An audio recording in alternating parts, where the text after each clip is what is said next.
पुंडलीकवरदा हरिविठ्ठल श्री ज्ञानदेव तुकाराम। पंढरीनाथ भगवान की जय। देवर्षि नारद महाराज की जय। जय जय रघुवीर समर्थ मंगलमूर्ती मोरया।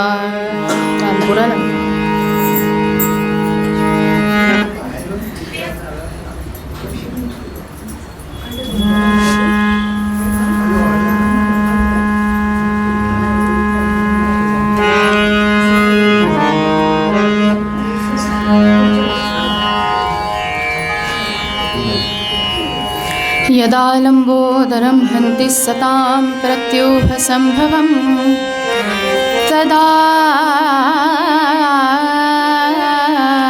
लम्बे दयालम्बं लम्बोदरपदाम्बुजं। शारदा शारदाम्भोजवदना वदनाम्बुजे सर्वदा सर्वदास्माकं सन्निधिं सन्निधिं क्रियात्। नमस्तस्मै भगवते नारदाय महात्मने कामक्रोधविधीनाय ऋषीणां प्रवराय च। गुरुर्ब्रह्मा गुरुर्विष्णुः गुरुर्देवो महेश्वरा।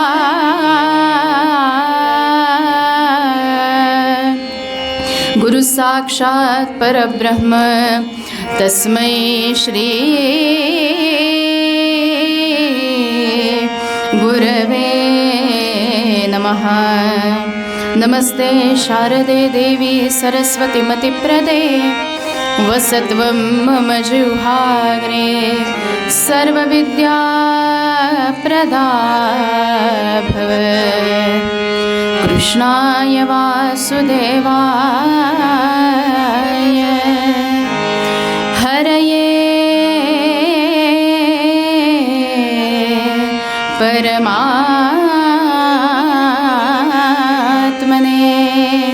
प्रणतक्लेशनाशाय गोविन्दाय नमो नमः। जयाचा जनी जन्मनामार्थ झाला जयाने सदा वासनामात केला। जयाच्या मुखी सर्वदा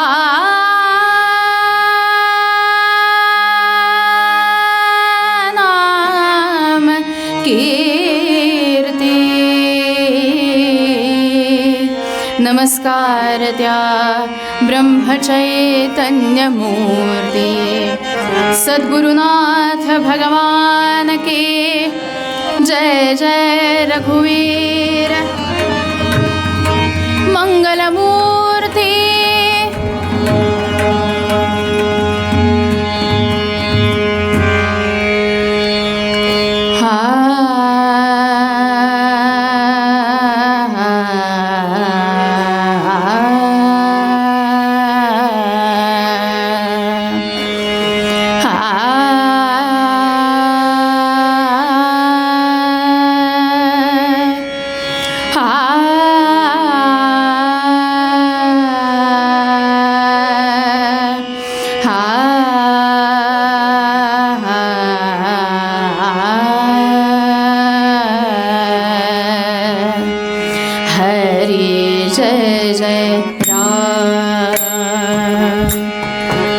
कृष्ण हरे हरे जय जय राम।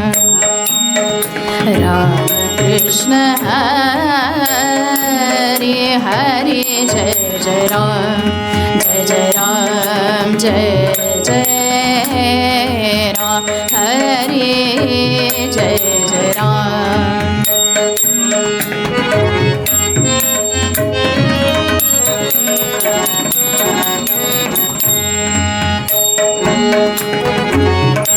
कृष्ण हरे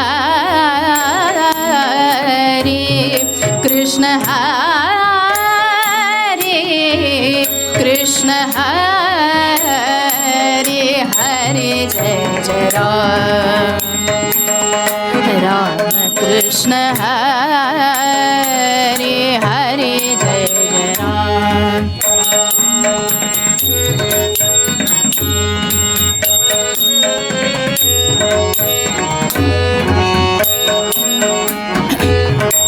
हॅलो हॅलो आवाज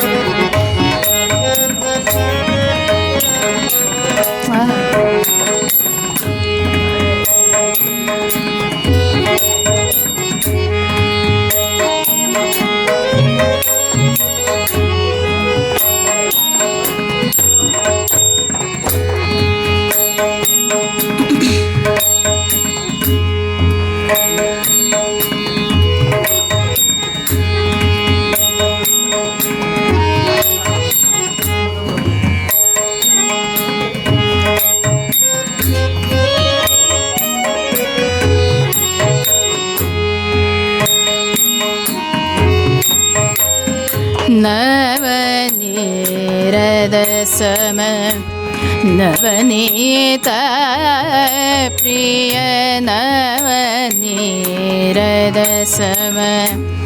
नवनीत प्रिय नवल विनोद विहारी नवल विनोद विहारी कृष्ण हरि हरि जय जय राम कृष्ण हरि हरि जय जय राम राम कृष्ण हरि हरि जय जय राम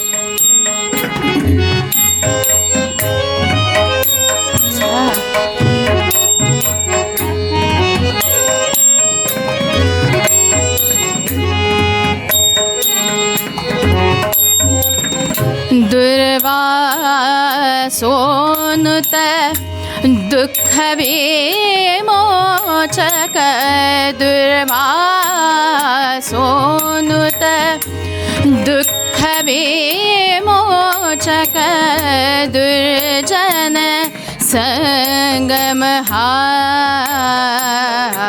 संगमहारी दुर्जन संगमहारी कृष्ण हरि हरि जय जय राम राम कृष्ण हरि हरि जय जय राम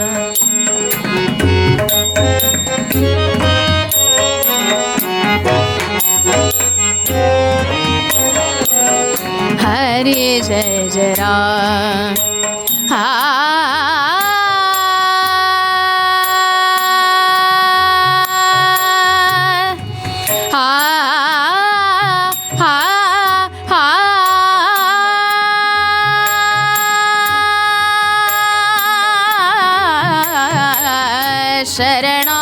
शरणागत दीना दीना शरणागत दीना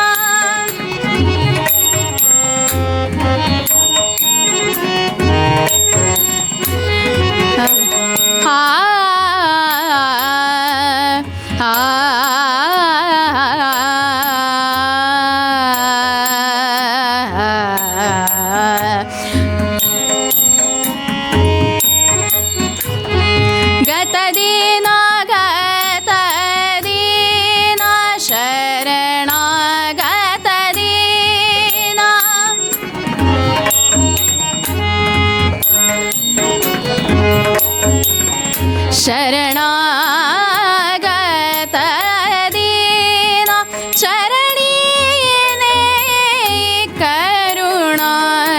दृष्टी निहारी राजा राम करुणा दृष्टी निहारी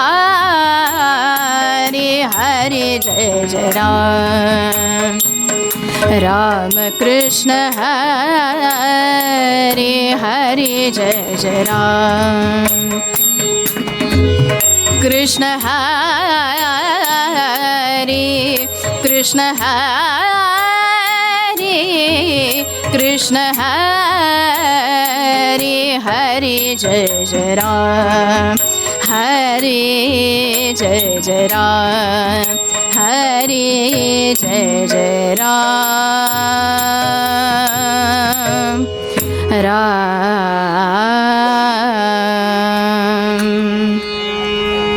वंदन करू तुझला गजानन वंदन करू तुझला गजानन वंदन करू तुझला गजानन वंदन करू तुझला गजानन वंदन करू तुझला गजानन वंदन करू तुझला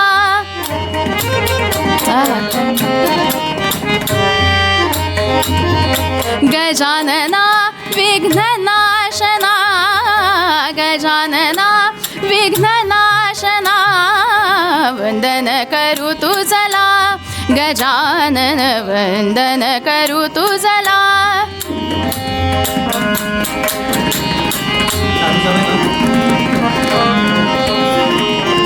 हा झाला असेल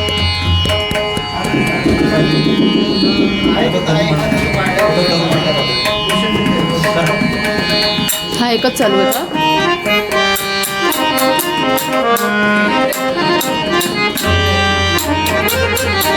वंदन करू तुझला गजानन वंदन करू तुझला गजानन गजानना विघ्ननाशना गजानना विघ्ननाशना वंदन करू तुझला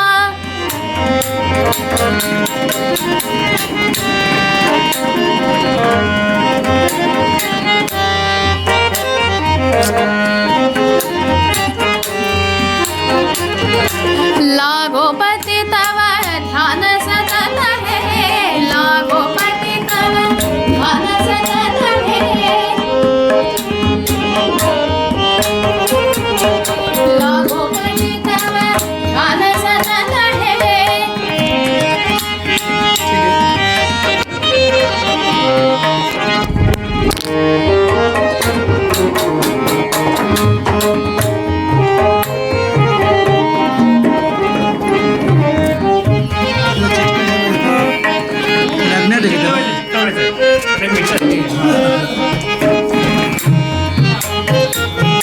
लागो पति तव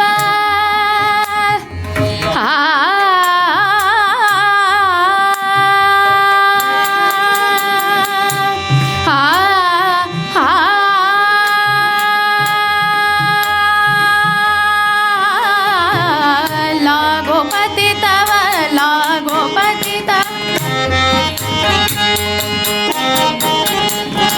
ध्यान सतत है लागो पति तव ध्यान सतत है राहु तिथे सुखधाम राहु तिथे सुखधाम वंदन करू तुझला गजानन वंदन करू तुझ वंदन करू तुझ वंदन करू तुझला सीताराम चरणी लक्ष लागो बालकृष्ण चरणी लक्ष लागो लागो राजा राम चरणी लक्ष लागो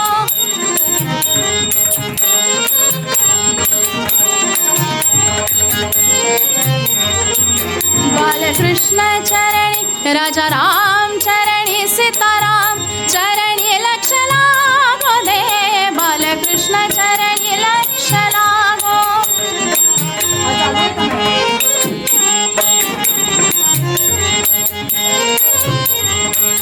कीर्तन संगे ओ रामा संगे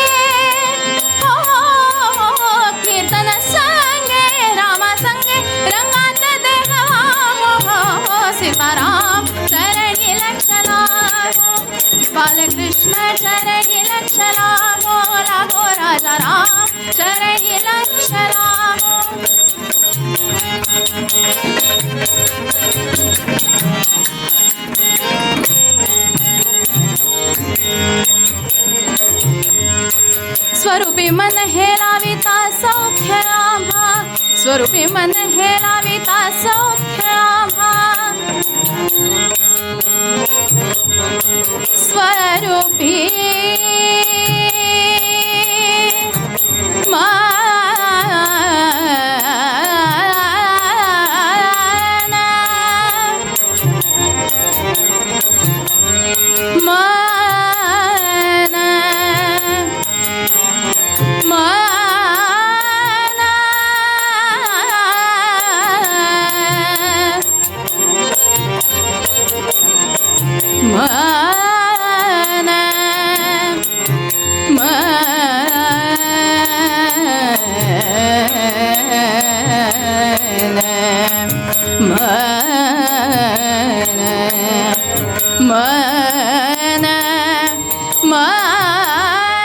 जरा तबल्याचा आवाज आहे मला काहीच ऐकवत नाही चालू आहे ना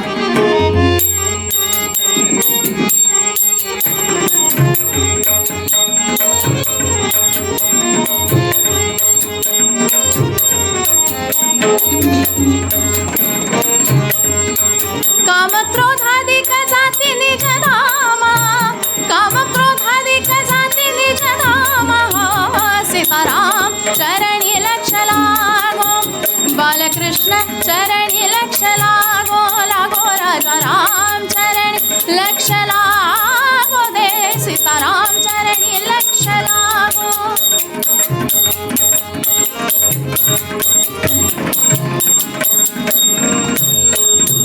सद्रूप चिन्मय नारायण रूप ध्यावो सद्रूप चिन्मय नारायण रूप ध्यावो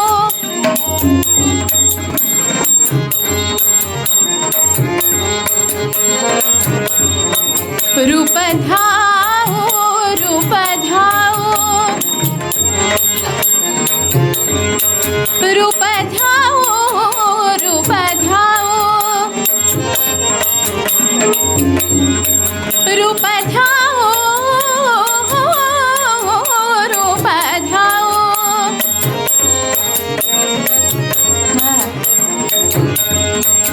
रूप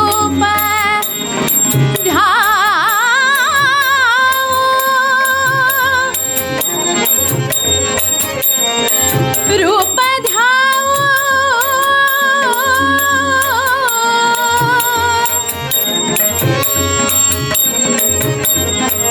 रूप ध्यावो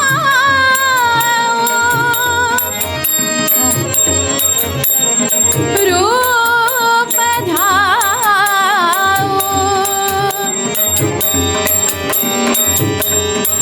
रूप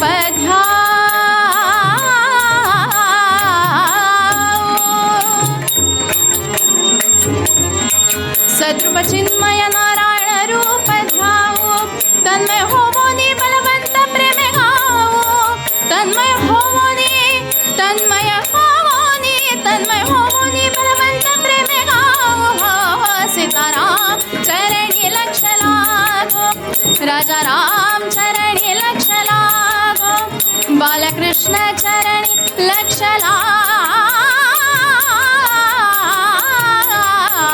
राजा राम चरणी सीताराम चरणी बालकृष्ण चरणी लक्ष लागो चरणी लक्ष लागो चरणी राम राम राजा राम सीताराम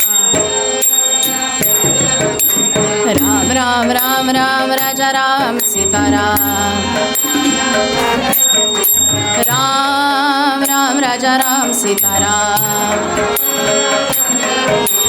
राम राम राम राम राजा राम सीताराम श्री राम राम राजा राम सीताराम राम राम राम राम राजा राम सीताराम राम राम राजा राम सीताराम राम राम राम राम राजा राम सीताराम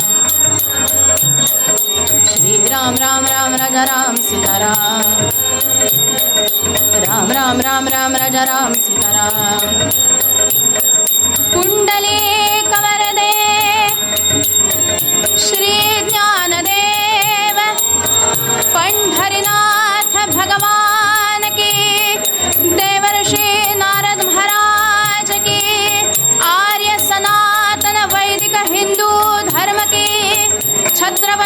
शिवाजी महाराज की, गोमाता की, बल्लाळेश्वर भगवान की, सद्गुरु श्री ब्रह्म चैतन्य महाराज की जय। जय रघुवीर मंगलमूर्ती।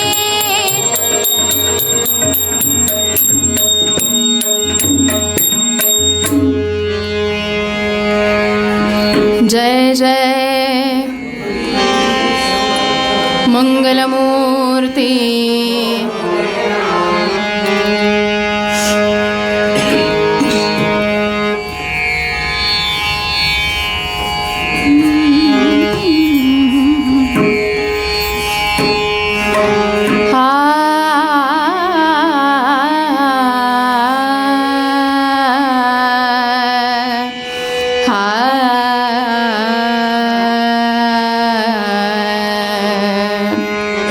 सगळ्यांना पाठ असलेला अभंग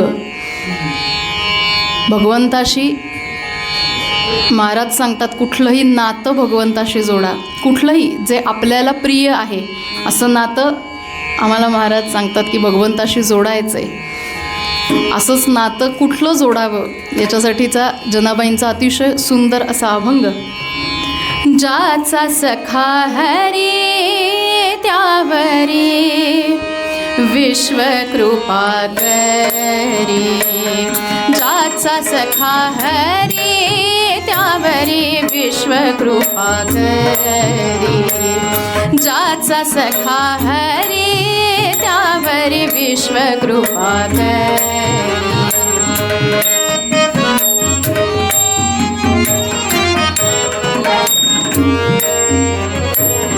पुढे पडोने दे त्याचे वारे सोशे आघाताचे, पुढे पडोने दे त्याचे वारे सोशे आघाताचे, ज्याचा सखा हरी त्यावरी विश्व कृपा करी।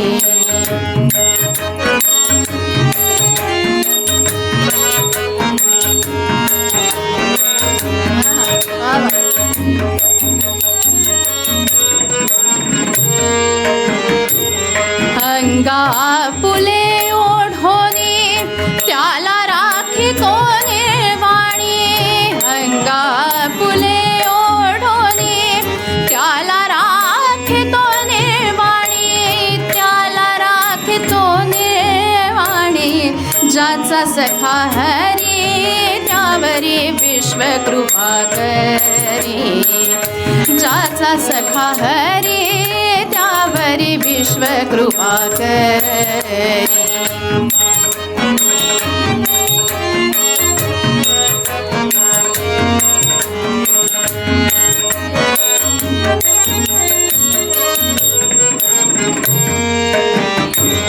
ऐसा अंकित भक्तासी म्हणे नाम याचे दासी, ऐसा अंकित भक्तासी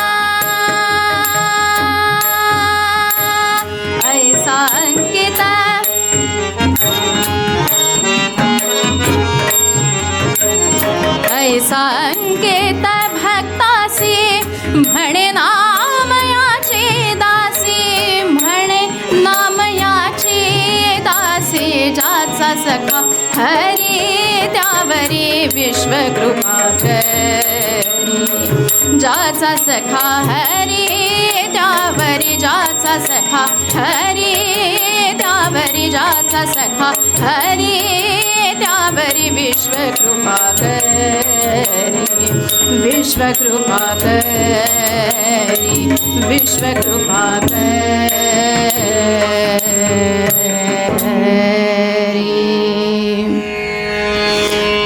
सद्गुरुनाथ भगवान की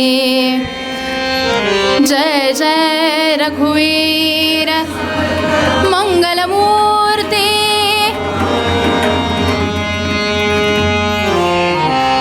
आपला आवाज माझ्यापर्यंत आला नाही. एकदा बाहेरचा आवाज घेऊया का?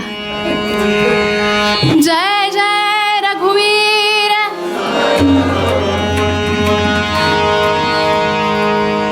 कीर्तनातली नेहमीप्रमाणे प्रेमळ अट की सगळ्यांना घेऊन कीर्तन करायचे, नाहीतर उत्तर महाराजांना मला द्यावं लागेल. त्यामुळं शेवटपर्यंत सगळ्यांचा आवाज येऊ दे.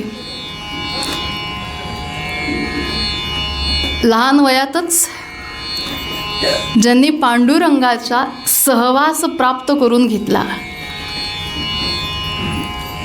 आईवडिलांना सांगावं की नित्यनेमानं वारी करण्यापेक्षा या सगळ्या संकटाचं निवारण करणारा जो पांडुरंग परमात्मा, त्याच्या पायाशीच मला राहायचं आहे. आईनं समजावं लागे, एवढी लहान आहेस वयाने, असं काय करतेस? परंतु भगवंताकडं त्याच्या सहवासात राहायचं आहे असा हट्ट धरल्यानं, बालहट्ट, आमच्याकडं 3 हट्ट आहेत. बालहट्ट, हां, राजहट्ट काय आपल्या वाट्या येत नाही, पण स्त्री हट्ट सगळ्यांच्या वाट्या पंढरीनाथ. बरं, माझ्यासमोर बसलेल्या सगळ्या माता भगिनीच असल्यामुळं या सगळ्या हट्टांमध्ये बालहट्ट जो पुरवला जातो, पुरवता येतो, आणि नाही पुरवता आला तरी समजूत तरी घालता येते. पंढरीनाथ.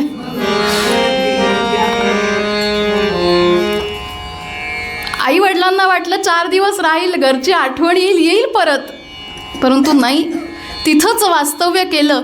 काय खाणार म्हटल्यानंतर पांडुरंगासमोर जो प्रसाद येईल तो सेवन करीन. राहशील कुठं? इथंच ओसरीवर राहीन. पण संत असे असतात की संतांना असं कोणीतरी एकटं पडलंय हे बघवत नाही.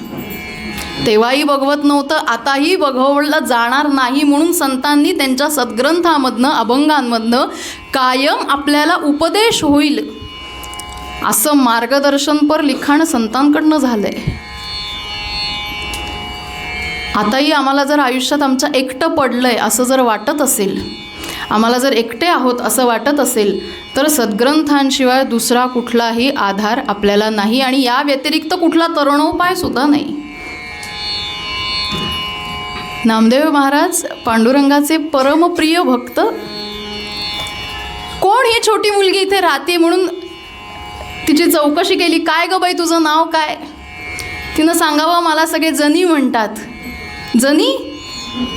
काय करणार तू? इथंच राहणार म्हणाली पांडुरंगाजवळ, कारण लहानपणापासूनची शिकवण आहे की हाच माझा मायबाप आहे, इथंच राहणार. अगं पण इथं राहशील तर काहीतरी शिकायला पाहिजे, वाचायला पाहिजे, काहीतरी कामधंदा करता आला पाहिजे. नामदेवराय म्हणाले, माझ्या घरी तू राहायला ये, मी तुला लिहायला वाचायला शिकवतो. कुठे राहता? इथंच जवळ, मंदिरापासनं अगदी जवळ. रोज कितीही वेळ तुला या पांडुरंगाच्या सहवासात थांबता येईल. आनंद झाला आणि नामदेवरायांचं शिष्यत्व पत्करलं, स्वीकारलं. आणि म्हणून जनाबाईंच्या प्रत्येक अभंगामध्ये म्हणे नामयाची दासी असा उल्लेख केला आहे, कारण दास्यत्व स्वीकारल्याशिवाय भगवंताशी परमप्रिय मैत्री करता येत नाही. भगवंताचं भक्त व्हायचं असेल तर त्याचं दास्यत्व आपल्याला प्राप्त करता यायला हवं. आम्हाला या नवविधा भक्तीच्या अनेक पायऱ्या सांगितल्या. त्या पायऱ्यांमध्ये 8व्या क्रमांकावर असणारी सख्य भक्ती, जी जनाबाईंनी पांडुरंगाशी केली. एरवी व्यवहारात जगत असताना जेव्हा जीव जन्माला येतो तेव्हा प्रत्येक नात्याला जन्माला घालतो. बघा, जो जीव जन्माला येतो, कोणाचा तरी मुलगा आहे, मुलगी आहे, कोणाचा नात आहे, नातू आहे, कोणाचा पुतण्या आहे, कोणाचा भाचा आहे, भाची आहे, सगळी नाती, सगळे नातेवाईक जीव जन्माला येतात तेव्हा ठरलेले असतात. आणि मग त्या नातेवाईकांचा परिणाम इतका होतो की कधी कधी वाटतं नाते वाईट अशी सुद्धा आमची संभ्रमित अवस्था होते. आणि मग ह्या सगळ्या गोतावळ्यातनं, या सगळ्या आपतेष्टांमधनं आम्हाला असं वाटतं, जीवाला असं वाटतं की कोणीतरी आपलं मनाचं दुःख ऐकून घेणारं हवं. आणि म्हणून मनुष्य काय करतो? मैत्री करतो. कोणाचा तरी सहवास त्याला हवा आहे म्हणून तो मैत्री करतो, कोणाशी तरी सख्य करतो. पण मग ते सख्य तरी कोणाशी करावं, सहवास तरी कोणाचा प्राप्त करावा, यासाठी सुभाषितकारांनी एक सुंदर दृष्टांत दिला. सहवास कोणाचा हवा? तर सुभाषितकार सांगतात, अहो कोळसा उष्णतै हात पोळे, जसा थंड होता करी हात काळे, तशी मित्रता शत्रुता दुर्जनाची, सदा जाच गारीच ती होय साची. राजाधिराज रामचंद्र भगवान की. सख्य करा, मैत्री करा, सहवास प्राप्त करा, पण कोणासारखा? तर कोणासारखा करू नये हे आधी सांगितलं. एखादी नकारात्मक गोष्ट आम्हाला दर्शवली की आम्ही सकारात्मकतेकडे वळतो. कशासाठी? काय संदर्भ आहे? जेव्हा आमच्यावर संकट येतं तेव्हा आम्ही भगवंताच्या चरणाशी एकरूप व्हायला जातो. त्यामुळं नकारात्मक, आधी कोणाची संगत नको याच्यासाठी दृष्टांत दिला कोळशाचा. तशी मित्रता शत्रुता दुर्जनाची. कोळसा हातात घ्या, काय होतं? हात काय होतात? काळे होतात. ठीक आहे, असा नको घ्यायला. हाताला आपल्या काळा रंग लागला आहे म्हटल्यानंतर त्याला अग्नी द्यावा, तो प्रज्वलित करावा. आणि तो प्रज्वलित झाल्यानंतर इतका सुंदर दिसतो, त्याला निखारा असं म्हटलं जातं. अतिशय छान दिसतो बरं दिसायला. आता छान दिसतोय, निखारा आहे म्हणून तो हातात घ्यावा तर काय होईल? हात भाजेल. मग अशा कोणाशी सहवास, अशा कोणाची संगत करण्यापेक्षा काय करावं? कोणाशी संगत करावी? कोणाची संगत करावी? जो सखा, जो मित्र आपल्यासाठी स्वतःच्या प्राणाचीही पर्वा करत नाही, अशाशी संगत करावी. आणि याच्यासाठी दृष्टांत दिला पानाचा. आप फटत टुकरा भयो, राखत पद मुख रंग. पान आपण सगळेजण खातो. खाण्याच्या पानाविषयी बोलते. कुठलं पान हो? विड्याचं. एरवी आमच्याकडं अनेक प्रकारची पानं असतात. त्यापैकी विड्याचं पान आमचे बुवा खूप सुंदर रंगवून सांगतात. जसं पान रंगतं तसं बुवांचा हा दृष्टांत अतिशय रंगवण्यासारखा आणि ऐकण्यासारखा. काय करतं पान? खरं तर पचन क्रिया सुधारण्यासाठी, चांगली ठेवण्यासाठी, खाल्लेलं अन्न पचवण्यासाठी आमची मदत करतं. पण ते मदत करत असताना तो स्वतःच्या जीवाचीही पर्वा करत नाही. काय केलं जातं पानासोबत? ते पानाच्या ठेल्यावर मुद्दाम अभ्यास म्हणून गेल्यानंतर बघितलं की ती पानं चुन्याच्या नेवळीमध्ये अशी ठेवलेली असतात. चुन्याच्या पाण्यात कोणीतरी आलं, आम्हाला या अमुक अमुक प्रकारचं पान हवंय असं सांगितल्यानंतर एक पान त्याच्यातलं असं काढलं जातं. काय केलं जातं? जोर जोरात झटकलं जातं. ते कसे कपडे पूर्वीच्या बायका अशा धोपटायच्या की नाही, तसं ते पान झटकलं जातं. झटकल्यानंतर त्याचं डोकं आणि त्याचा खालचा भाग तोही काढला जातो, छाटला जातो. इतकं करून त्याचं समाधान होत नाही. त्याच्या सगळ्या शिरा काढल्या जातात. मग पुन्हा एकदा ते असं चमकवून उन्हात बघितलं जातं, प्रकाशात बघितलं जातं. अजून कुठं काही राहिलं आहे का? राहिलं असलं तर आपल्या नखाच्या साह्यानं तेही दूर केलं जातं. आणि जखमेवर मीठ चोळावं तसं त्या पानाला चुना काय करतात? लावतात. सगळ्या पानाला चुना लावून झाल्यानंतर ज्या पद्धतीचं पान त्या मनुष्याला हवंय त्याप्रमाणे त्याच्यात तो कात टाकला जातो. गुलकंद टाकला जातो, बडीशेप असेल, सुपारी, जे काही त्यातले पदार्थ असतील ते टाकले जातात आणि टाकल्यानंतर त्याची गुंडाळी होते. विशिष्ट पद्धतीनं ते बांधलं जातं आणि एवढंही करून त्याला समाधान मिळत नाही म्हणून भली मोठी लवंग घेऊन एखाद्याच्या पोटात तलवार खुपसावी तशी ती लवंग त्या पानात खोचली जाते आणि ते दिलं जातं. आता माणसं याच्याही पलीकडं गेली. आता त्या पानाला आग लावून सुद्धा देतात. पंढरीनाथ माहीत आहे ना, त्याला फायर पान असं म्हणतात. आणि मग काय, ते खाल्ल्यानंतर धूरच धूर येतो, कानातून, डोळ्यातून, नाकातून, सगळीकडनं धूर धूर. पण एवढं सगळं पान सहन करतं आणि काय करतं, तोंड रंग होतं. एरवी कोणीतरी तोंड रंग होणं आणि पानानं तोंड रंग होणं याच्यात जो फरक आहे, पानानं रंगवलेलं तोंड हे चांगलं म्हटलं जातं, जे पोटाचं पचन सुधारतं. सख्यत्व असावं तर ते पानासारखं असावं, पानासारखं सख्यत्व करावं. सहवास कोणासारखा हवा तर तो पानासारखा हवा. पण मग असा आता सहवास लाभणं आपल्याला शक्य आहे का? सुभाषितकार म्हणाले, पापान निवारयति योजयते हिताय गुह्यानी गुह्यती गुणान प्रकटी करोती. आपल्या अनुपस्थितीमध्ये आपल्याविषयी चांगलं बोलणारा कोणीतरी सखा अपेक्षित आहे. आपल्याला पापापासनं परावृत्त करणारा सखा मित्र आवश्यक आहे, जो आपल्याला पापापासनं परावृत्त करेल. असं सख्य आता मिळणं दुर्मिळ झालं आहे. जीवाला जीव लावणारी मैत्री असं काही काळापूर्वी म्हटलं जात होतं, आता तसं म्हटलं जात नाही. कारण प्रत्येक मनुष्य हा स्वार्थी विचार करतो, स्वार्थानं भरलेला असतो. काय करावं सख्यासाठी, तर सगळं काही त्याच्यासाठी, त्याच्या चांगल्यासाठी आणि त्याच्याबरोबर माझ्याही चांगल्यासाठी असं सख्यत्व असावं. बघा, शाळेत असताना काही विद्यार्थी पुढच्या बेंचवर असतात, बाकावर असतात आणि काही मागच्या बाकावरचे विद्यार्थी कसे असतात हो? हां, सर्वसाधारण निरीक्षण बघा, इथं शिक्षक पण बसलेत. मागच्या बाकावर कोणाला बसवलं जातं? हां, आता कसं आलं पटकन, मुलांना बसवलं जातं, जी हुशारच नाही आहे, आहेत. पण मग शाळेतले शिक्षक बाई काय करतात, मार्क चांगले मिळत नाही आहेत, पहिल्या बाकावर वर्गातला पहिला मुलगा बसतो, जो पहिला येणारा असतो, जो हुशार असतो. त्या विद्यार्थ्याला हुशार मुलाच्या शेजारी बसवलं जातं.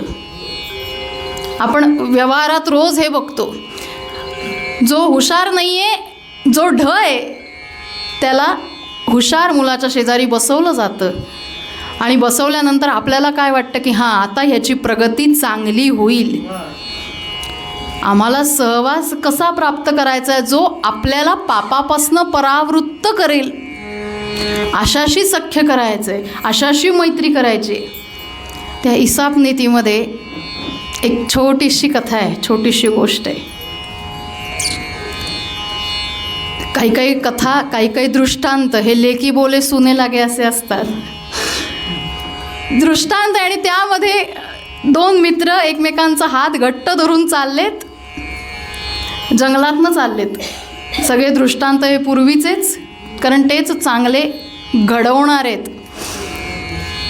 हातात हात धरून चालले, अरण्य आहे, जंगल आहे आणि जंगलातून जात असताना समोरनं अस्वल येताना बघितलं. अस्वल येताना बघितलं म्हटल्यानंतर दोघांनी, संकट आपल्यावर येते म्हटल्यावर दोघांनी एकमेकांचा हात घट्ट धरला की या संकटातनं आपल्याला दोघांना वाचून इथून पळ काढायचा आहे. काय करावं, काय करावं? पण हात घट्ट धरलेला असताना एक मित्र दुसऱ्या मित्राला विचारतो, बाबा तुला झाडावर चढता येतं का? तुला झाडावर चढता येतं का? नाही असं उत्तर आलं. त्या क्षणी हात सोडून दिला आणि एक जण झाडावर झरझर झरझर चढला. दुसरा म्हणाला, अरे तू मला सोडून गेलास, संकटकाळी तू मला सोडून गेलास, आता मी काय करू, काय करू? मला माहीत नाही. म्हणाला, तू तुझं बघ, तू तुझं बघ. आता काय करावं? म्हणून हा म्हणाला, आयडियाची कल्पना शक्तीपेक्षा युक्ती श्रेष्ठ. पटकन तिथं झोपला, आहे त्याच जागेवर झोपला आणि आपला श्वास रोखून धरला. म्हणजे श्वासोच्छ्वास जो नाकावाटे बाहेर पडतो तो थांबवला.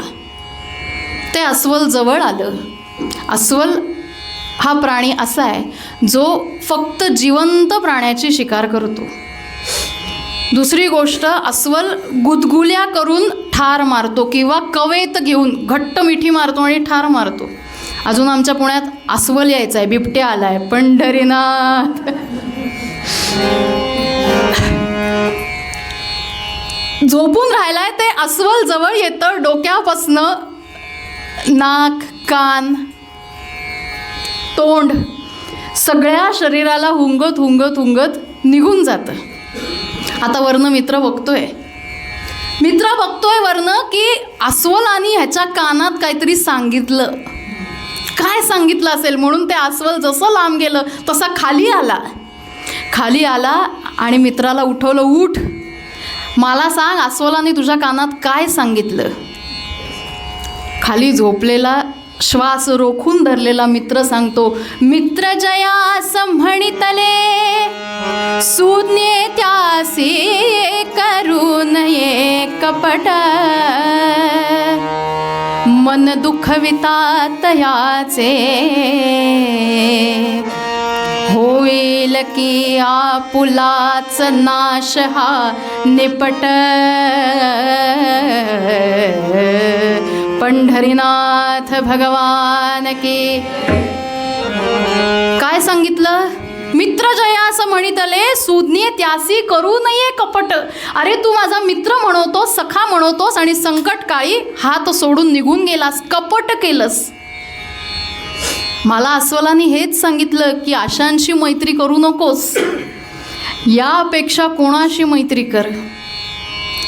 व्यवहारात जे आपल्याला चांगली दिशा दाखवतील, वाट दावी करी धरोनिया असं म्हटलंय संतांनी. जो हाताला धरून वाट लावेल अशाशी सख्य करू नये. जो वाट दाखवणार आहे, मार्गदर्शक आहे, अशाशी मैत्री करावी. हल्ली एकटी असणारी विद्यार्थी दशेतली मुलं आईला विचारत नाहीत, वडिलांना विचारत नाहीत, याच दोघांना विचारत नाही आणि पलीकडं कोणाला विचारणार हो. त्यांना असं वाटत असतं की आमच्याजवळ तो आहे ना, हा, याच्यावर सगळं विचारावं. बरोबर की नाही? काहीही मुलांना हल्ली प्रश्न विचारा, मुलं लगेच त्या AI जेमिनीला विचारतात, ती उत्तर देते. बाबा रस्ता माहीत नाही तुला, कसा जाणार तू? नेने घाटावर महाराजांचं मंदिर आहे, कसं जाणार तू? आहे गुगल मॅप, मी लावतो, मी जातो. आता हे मॅप असा आहे, ती बाई त्यावरनं सांगत असते. ती आपलं लोकेशन तिच्याबरोबर जे टॅग केलं जातं त्याच्यावरनं ती सांगते, टर्न लेफ्ट, टर्न राईट. आणि ती बाई सांगेल, तिच्यावर पूर्ण विश्वास ठेवून आम्ही आमची गाडी चालवत असतो. बरोबर? इथं या गुपचूप गणपतीपाशी समजा एखादा मुलगा आला, कीर्तनाला यायचं आहे, तिनं सांगितलं की या गणपतीच्या मागंच मंदिर आहे. हा गणपतीच्या प्रदक्षिणा मार्गात येऊन मागं बघतो, दिसतंय का? कारण जो मार्गदर्शक आहे त्या मार्गदर्शकाला आपली दिशा नक्की काय आहे हे दिसत नाही आहे, आपल्या डोळ्यापुढ्यात नक्की काय आहे हे दिसत नाही. पण सद्गुरूंसारखे मार्गदर्शक जे असतात ना, त्यांना आपल्या आयुष्याची दोरी कुठं आहे, कुठवर आहे हे माहिती असतं. म्हणून सख्यत्व कोणाशी करावं? भगवंताशी करावं.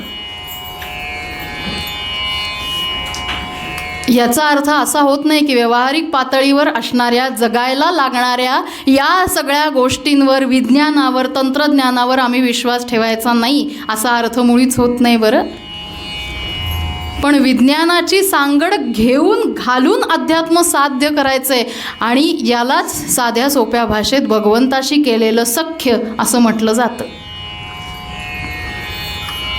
स्वरूपानंद का सुंदर अभंगात सांगतात भगवंताशी सख्य केल्यानं काय होतं. सखा माझा नारायण, सखा माझा नारायण, सखा माझा नारायण.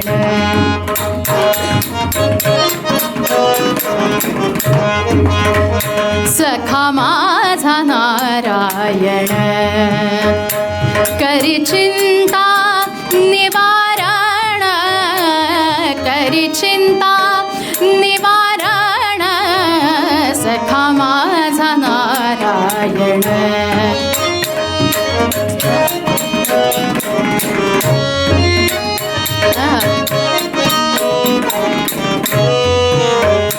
दोष जाळुनी समस्त, दोष जाळुनी समस्त, शुद्ध करी माझे चेत, शुद्ध करी माझे चेत, सखा माझा नारायण, सखा माझा नारायण. नारायण सखा माझा नारायण. कोणाशी मैत्री करा तर त्या नारायणाशी मैत्री करा.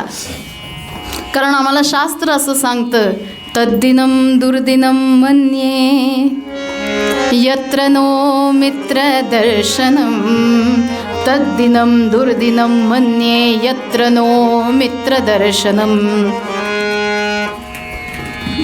एखादा उगवलेला दिवस दुर्दिन वाटेल का?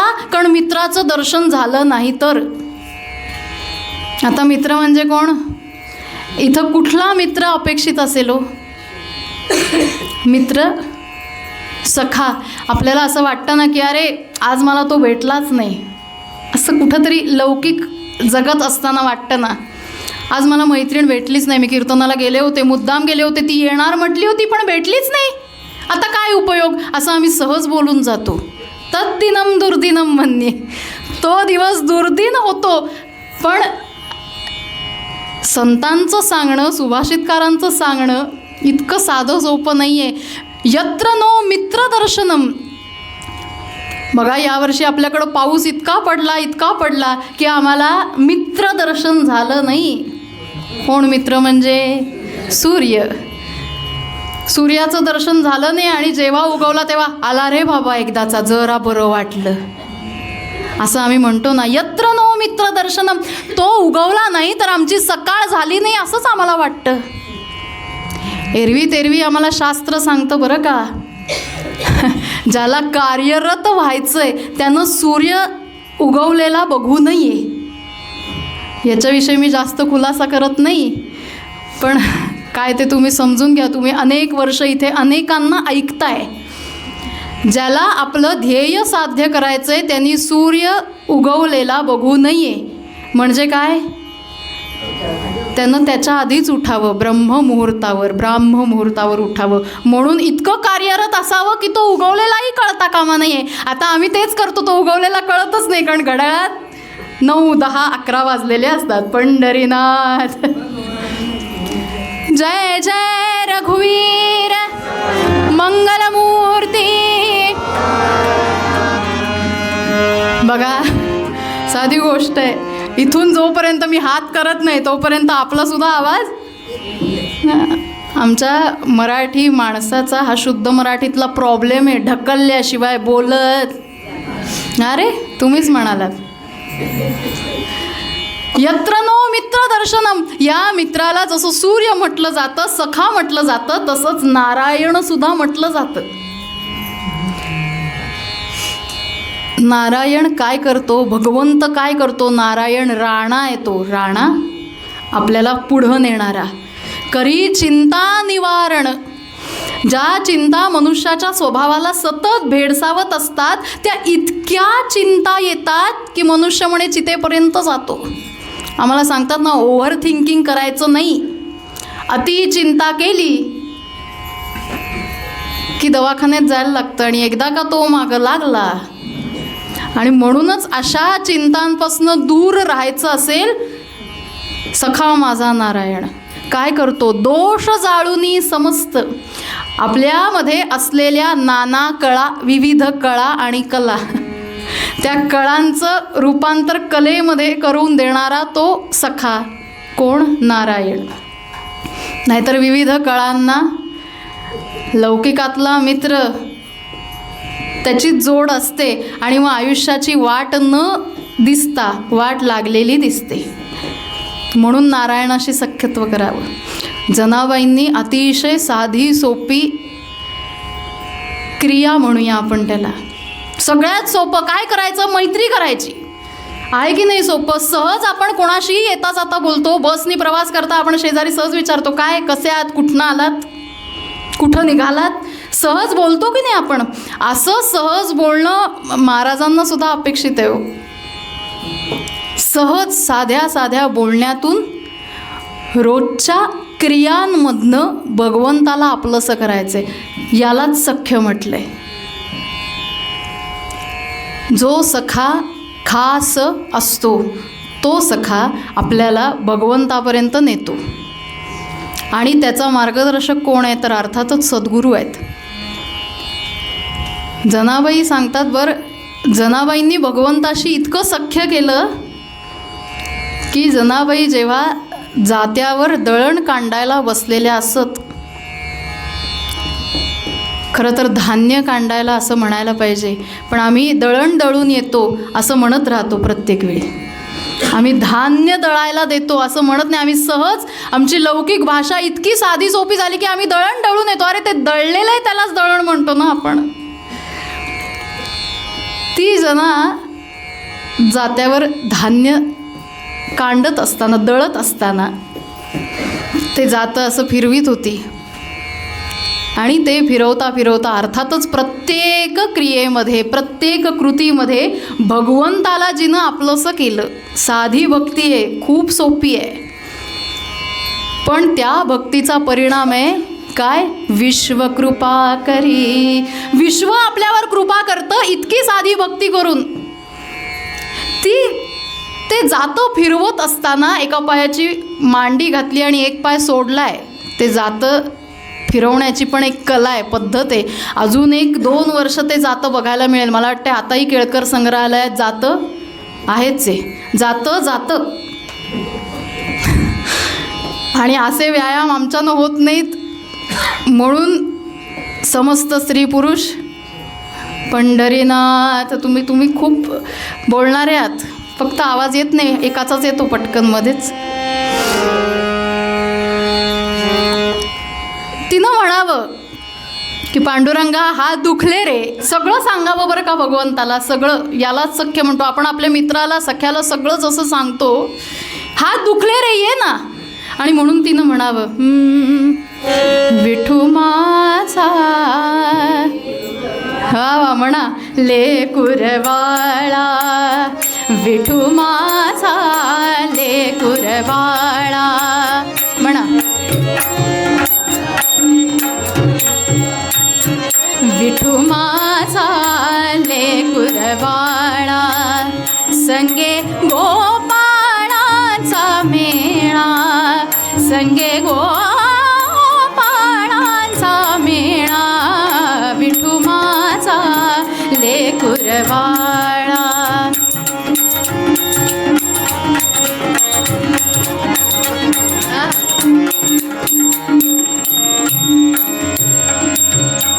निवृत्ती हा खांद्यावरी, चोखोबाचा हात धरी. निवृत्ती हा खांद्यावरी, चोखोबाचा हात धरी. पुढे चाले ज्ञानेश्वर, पुढे चाले ज्ञानेश्वर, मागे मुक्ताई सुंदर, हा मागे मुक्ताई सुंदर. विठू माझा लेकुरवाळा, विठू माझा लेकुरवाळा. आणि त्या भगवंताला आळवताच भगवंत आले हो, हजर झाले. उणे पडे नेदी त्याचे. आपला भक्त संकटात आहे, खरं तर संकट नाही पण कष्ट करतोय, त्याच्याबरोबर आपणही त्याला साथ द्यावी म्हणून भगवंत आलेत. आणि भगवंत जनीच्या समोर बसले. आता जनीनं इथनं तो जात्याचा खुंटा असतो ना, तो तिनं इथनं द्यावा, भगवंतानी तो तिथून घ्यावा, पुन्हा जनीकडं द्यावा. आता दोघं समोरासमोर बसून दळिता कांडिता तुझं गाईनं अनंता, दोघांचं सुरू आहे. आणि असं करत असताना बरं ते दळण करताय म्हटल्यानंतर वाकायला लागतं ना, पुढपर्यंत ते खुंटा द्यायचं आहे म्हटल्यावर वाकायला लागतं. आणि वाकल्यानंतर भगवंताचे सगळे दागिने मध्ये यायला लागले म्हणून भगवंतांनी ते सहज काढले. आणि इथं खुंटी होती ना, खुंटी पण गेली. पंढरीनाथ त्या खुंटीला ठेवले, काम झालं, भरपूर पीठ झालं. भगवंत म्हणाले जनी आता मी निघतो, खूप वेळ झाला. भगवंत गेले. भगवंत पुन्हा जाऊन उभे राहिले, विटेवर उभेत. भगवंतांच्या लक्षात नाही आपण दागिने विसरलोय. आणि येणारे जाणारे प्रत्येक भक्त मंडळी म्हणतात अरे पांडुरंगाचे दागिने नाहीत नाहीत नाहीत, चोरले. मनुष्य हा असा प्राणी आहे की त्याच्या मनात संशय ताबडतोब येतो. चोरले चोरले, कोणी चोरले? आता अनेक भक्तांपैकी त्यांना माहीत होतं भगवंत जनीच्या मदतीला जातात. आले सगळे, पंच कमिटी आली जनीच्या दारात. जनी बाहेर आली. काय झालं बोला की, आज माझी आठवण, तुम्ही सगळे पंच कमिटी माझ्याकडे आलात, काय झालं? जनी चोरी केलीस ना? चोरी? मी? कोणाची चोरी केली? पांडुरंगाचे दागिने नाहीत? होय, मला काय माहिती कुठे आहेत? भगवंत इथे आलेले ना? हो आलेले की. आम्हाला तुझ्या घराची झडती घ्यायची आहे. ती म्हणाली घराची झडती आहे बघा, दार पूर्ण उघडते, जेवढी दृष्टी जाते तेवढंच माझं घर झोपडं आहे ना जनीचं, बघा म्हणाली. आणि बघता क्षणी त्या खुंटीला लावलेले भगवंताचे दागिने दिसले. काय झालं? जनीवर आरोप आला. काय? भगवंताचे दागिने तू चोरलेस? एरवी ती म्हणाली आमच्याकडे अजून एक प्रचलित अभंग आहे, धरीला पंढरीचा वा गळा बांधून या. भगवंताच्या गळ्यात दोर बांधण्याचं सामर्थ्य जनीला कशामुळं प्राप्त झालं? फक्त भगवंताशी केलेल्या सख्य भक्तीमुळे. हो, आहे का आमच्या कोणाची विश्वास की बाबा भगवंता तुझ्या गळ्यात मी दोर बांधतो? छे, एरवी आम्ही त्याचा दोर घेऊन सगळीकडं बांधू, गंडा गळ्यात घालू, पायात घालू, हातात बांधू. हां, गंडा जो घालतात पण आणि बांधतात पण. पंढरीनाथ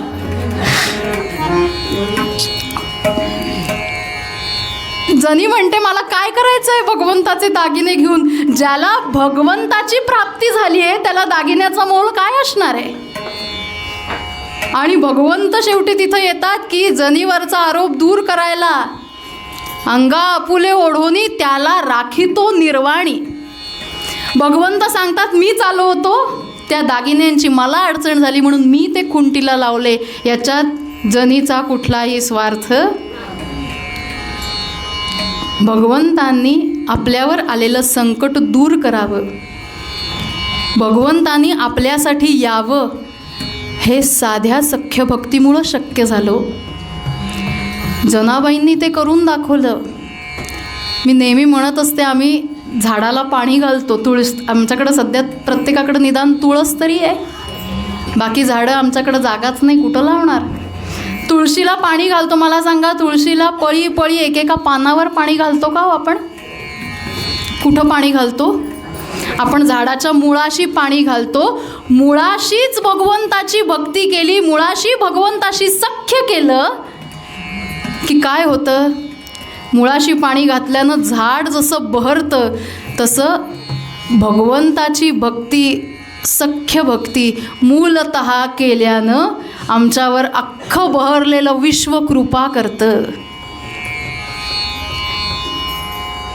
ज्या भगवंताशी सख्य आपण करतो ना, त्या भगवंताला आपण कायम बरोबर घेऊन जावं.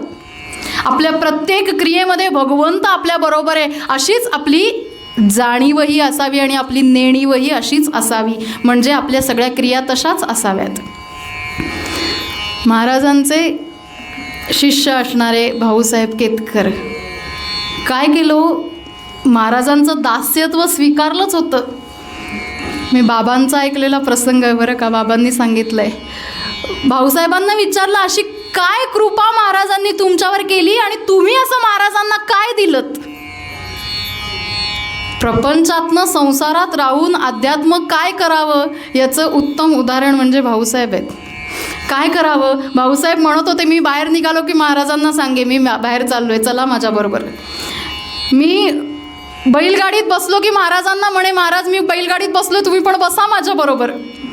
महाराज मी जेवायला बसलोय, माझ्याबरोबर जेवायला बसा. महाराज मी आता निजतो, मला झोप आली आहे, एकतर तुमची मांडी तरी मला द्या डोकं ठेवायला, नाहीतर मी निजल्यावर माझ्या डोक्यावर हात तरी फिरवा. काय हे सख्यच आहे ना. भगवंताशी केलेलं सख्य याहून वेगळं काय असतं आणि काय असावं. एक लक्षात घ्या, कुठल्याही सण समारंभामध्ये आपण अंगावर काय घालतो, स्त्रिया जास्त आहेत म्हणून सांगते, काय घालतो आपण अंगावर? दागिने.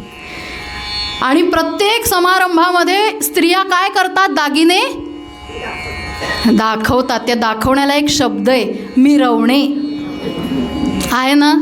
सगळ्या अशा मिरवत असतात, कोणीतरी बघा माझ्याकडं, बघा मी कुठली साडी नेसली, कुठला दागिना घातलाय.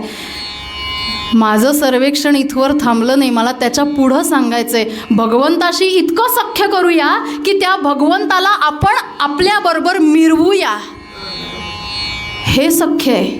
हे सख्य आहे की माझा भगवंत माझ्याबरोबर कायम आहे. तो माझ्या मागं पुढं माझा सांभाळ करण्यासाठी कायम थांबलेला आहे. आणि अशी आपण श्रद्धा ठेवल्याशिवाय भगवंत आपल्यासोबत नाहीच राहणार हो. तुम्ही एकदा हात पुढं करा, त्यानं आपला हात हातात धरल्याशिवाय तो राहणार नाही. आपण तो फ्रेंडशिप डे साजरा करतो. आमचे भिडेबुवा सांगतात, त्या मैत्रीला काय म्हणतात तर फ्रेंड्स म्हणतात. आणि ते फ्रेंड्सचं टोळकं असतं म्हणा, बुवांचा शब्द टोळकं असतं, ते सर्कल. ते म्हणाले फ्रेंड सर्कल, सर्कल तिकडं सरकतं. पण मग नारायणाशी सख्यत्व केल्यानं आपण असे कुठंही भरकटत जात नाही. ते आपला हात हातात धरून आपल्याला त्यांच्या चरणाशीच ठेवतात, आपल्याबरोबर ठेवतात. आपल्यामधले दोष सगळे जाळून टाकतात. नुसते बाजूला सारत नाही, तर दोष जाळोनी समजतं. आणि शुद्ध करी माझे चित्त, अतिशय शुद्ध अंतःकरणानं केलेली कुठलीही क्रिया ही भगवंतापर्यंत पोचत असते. म्हणून मूळ अभंगात एरवी मैत्री विषयावर किती बोलावं, भरपूर बोलण्यासारखं आहे. पण ही साधी सोपी सख्य भक्ती करून आपल्याला प्रश्न पडेल, सख्य भक्ती म्हणजे काय करावं. माझ्यासाठी मी घालून दिलेला सोपा नियम, सख्य म्हणजे काय, दिवसभरातनं आपण एक असं आपलं कोणतरी असतं ना हक्काचं की सगळं सांगायचं. तसंच रात्री निजताना 2 क्षण आम्ही म्हणतो ना, देवाची द्वारी उभा क्षणभरी, मी 2 क्षण म्हणीन. मनापासनं आम्हाला महाराजांनी मानसपूजासुद्धा सांगितली हो. मनापासनं आपल्या सख्याची, आपल्या मित्राची, कृष्णाची, जो कोणी आपला सखा आहे, जो भगवंत आहे, त्याला आपल्या डोळ्यासमोर आणावं आणि दिवसभरात घडलेलं सगळं सांगावं. अगदी सगळंच्या सगळं.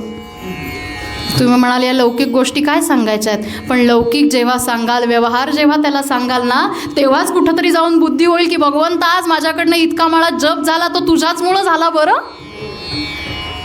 अशी आमची मनाची अवस्था तयार होईल. आमचं मन या भगवंताच्या सख्यत्वासाठी, मैत्रीसाठी परिपूर्ण होईल. आणि भगवंताशीच सख्य करायचं का, याचं कारण तो परिपूर्ण आहे, तो स्वयंप्रकाशी आहे आणि आपल्याला प्रकाश देणार आहे. नाही तर स्वतःचा असतो अंधार आणि तुम्हाला आम्ही प्रकाशात दे, असं नाही आहे. असं नाही आहे. भगवंत पांडुरंग कांती दिव्य तेज झळकती. म्हणून त्याच्याशी सख्य करावं. गीतेमध्ये भगवंत सांगतात, अद्वेष्टा सर्वभूतानां मैत्र करुण एवच निर्ममो निरहंकारः. मला सांगा, समदुःख. हां, असं मैत्र असावं की समोरच्याच्या सुखामध्ये आपल्याला आनंद वाटला पाहिजे. नाहीतर समोरच्याचं सुख बघितलं की आमचं पोट दुखायला लागतं. व्यवहारात आम्ही अशीच मैत्री बघतो. समोरच्याचं दुःख असेल तर आम्हाला सुद्धा त्याचा कळवळा वाटला पाहिजे. आणि असा वाटण्यासाठी, आमची अशी स्वभावस्थिती होण्यासाठी आम्हाला भगवंताशी सख्य केल्याशिवाय पर्याय नाही. म्हणून आम्हाला मूळ अभंगामध्ये जनाबाई हेच सांगतात, ज्याचा सखा हरी त्यावरी विश्वकृपा करी. ज्याचा सखा हरी त्यावरी विश्वकृपा करी. उणे पडूने दी त्याचे वारे सोशे आघाताचे. उणे पडूने दी त्याचे.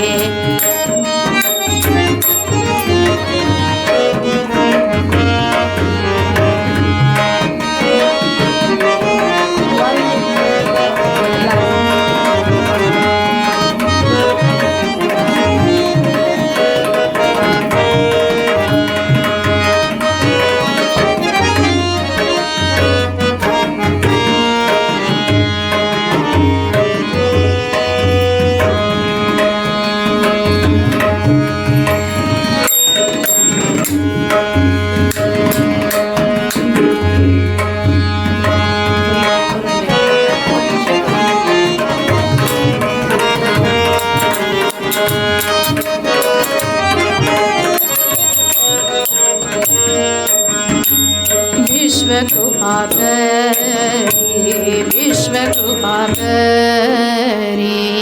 तनं तनन देरे नाथ दरे दारे. तनं तनन देरे नाथ दरे दा. तनं तनन देरे नाथ. तनं तनन देरे नाथ दरे दाने. तन तन तत दरे दाने दाने. तनं तनन देरे.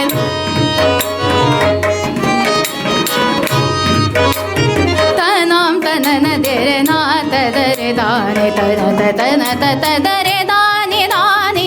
तनं तनन देरे ना देरे ना देरे नाथ दरे दाने. तनं तनन देरे ना. नादिर दिर दाने तुंदिर दिर दाने दाने. नादिर दिर दाने नादिर दिर दाने. नादिर दिर दिर नादिर दिर दाने.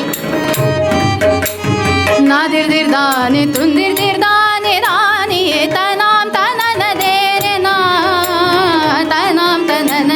तनाम तनन देरे. तनाम तनन देरे ना.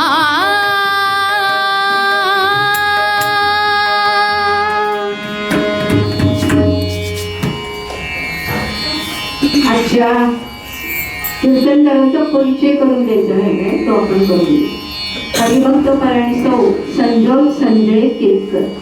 पूर्वाश्रमीचे नाव आहे उत्कर्षा उद्धव जावडेकर. शिक्षण BA संस्कृत आहे. MA तत्वज्ञान सावित्रीबाई फुले विद्यापीठ पुणे येथून. कीर्तन शिक्षण नारद विद्या मंदिर पुणे.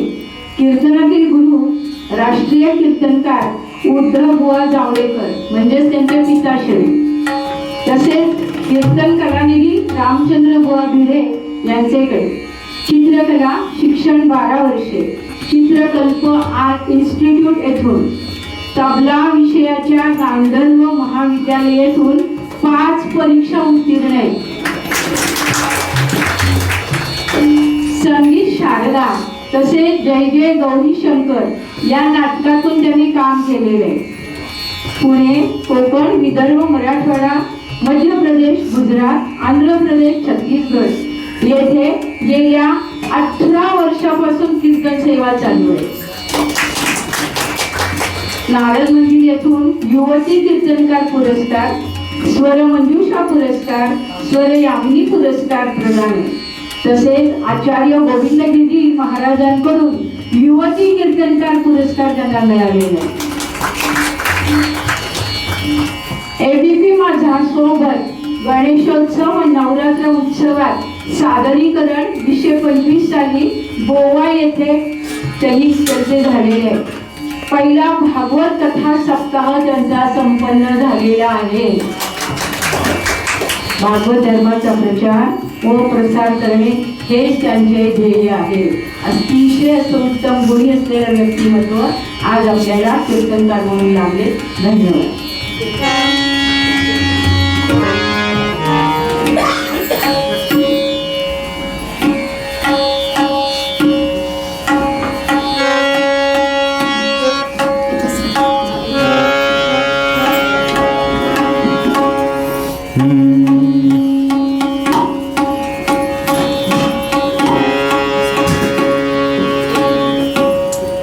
एक है ना, एक है ना.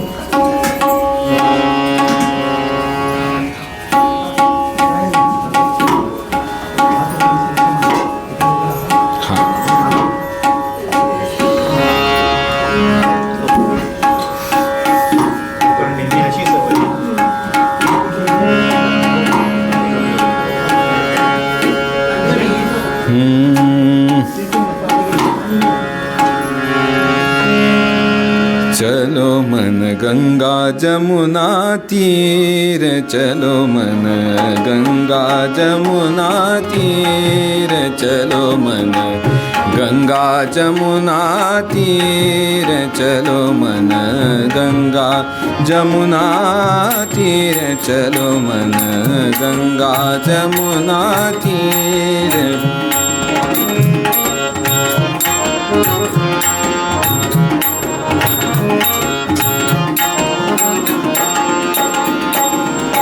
गंगा जमुना निर्मल पानी, गंगा जमुना निर्मल पानी, गंगा जमुना निर्मल पानी, शीतल होत शरीर, चलो मन शीतल होत शरीर, चलो मन गंगा जमुना तीर, चलो मन गंगा जमुना तीर.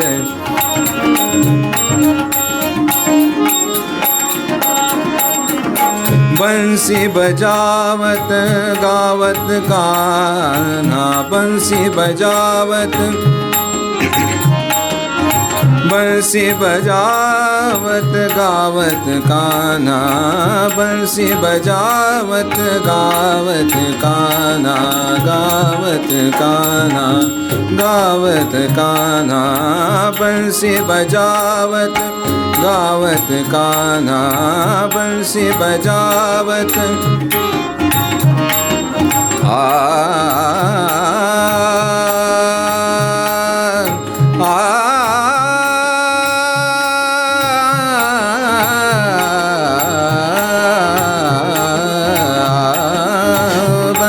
बजावत गावत कान्हा, संग लिए बलबीर, चलो मन गंगा जमुना तीर, चलो मन गंगा जमुना तीर, चलो मन.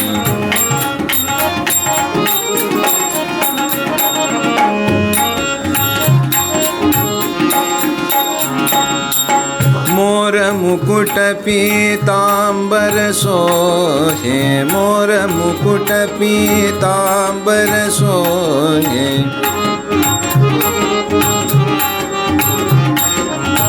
मोर मुकुट पीतांबर सोहे, मोर मुकुट पीतांबर सोहे, मोर मुकुट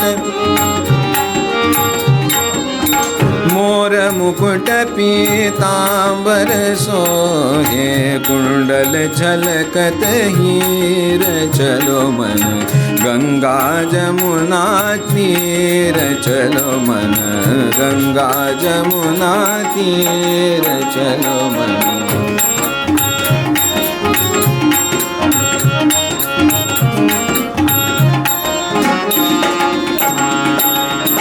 मीरा के प्रभु गिरिधर नागर, मीरा के प्रभु गिरिधर नागर.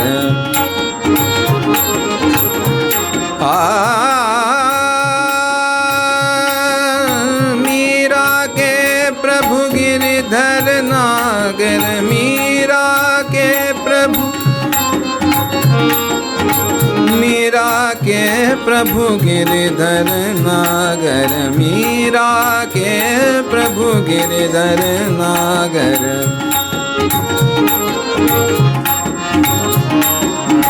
मीरा के प्रभु गिरिधर नागर मीरा के प्रभु गिरिधर नागर मीरा के प्रभु गिरिधर नागर चरण कमल पर सिर चलो मन गंगा जमुना तीर चलो मन गंगा जमुना तीर चलो मन गंगा जमुना तीर गंगा जमुना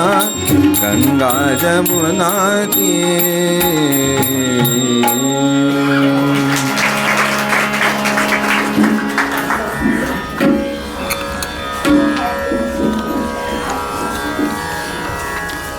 आपल्या आयुष्यात काही खास सखे असतात, त्यातलं हे आमचे कीर्तनाच्या प्रथेनुसार नामस्मरण करूया। नारायण नारायण नारायण नारायण नारायण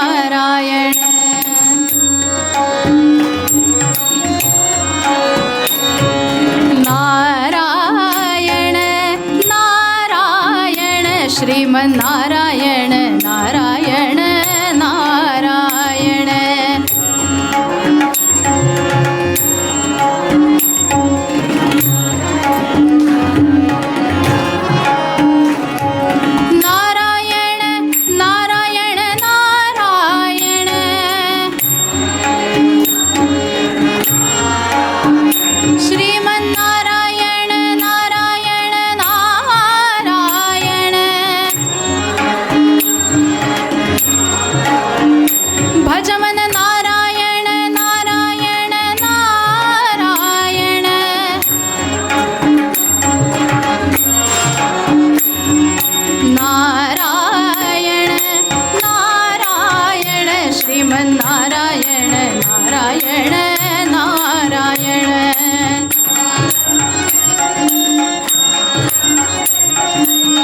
श्रीमन्नारायण नारायण नारायण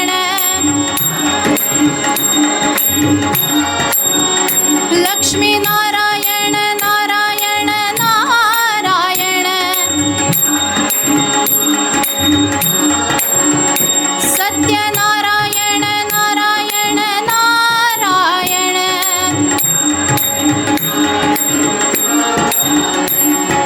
नारायण नारायण श्रीमन्नारायण नारायण नारायण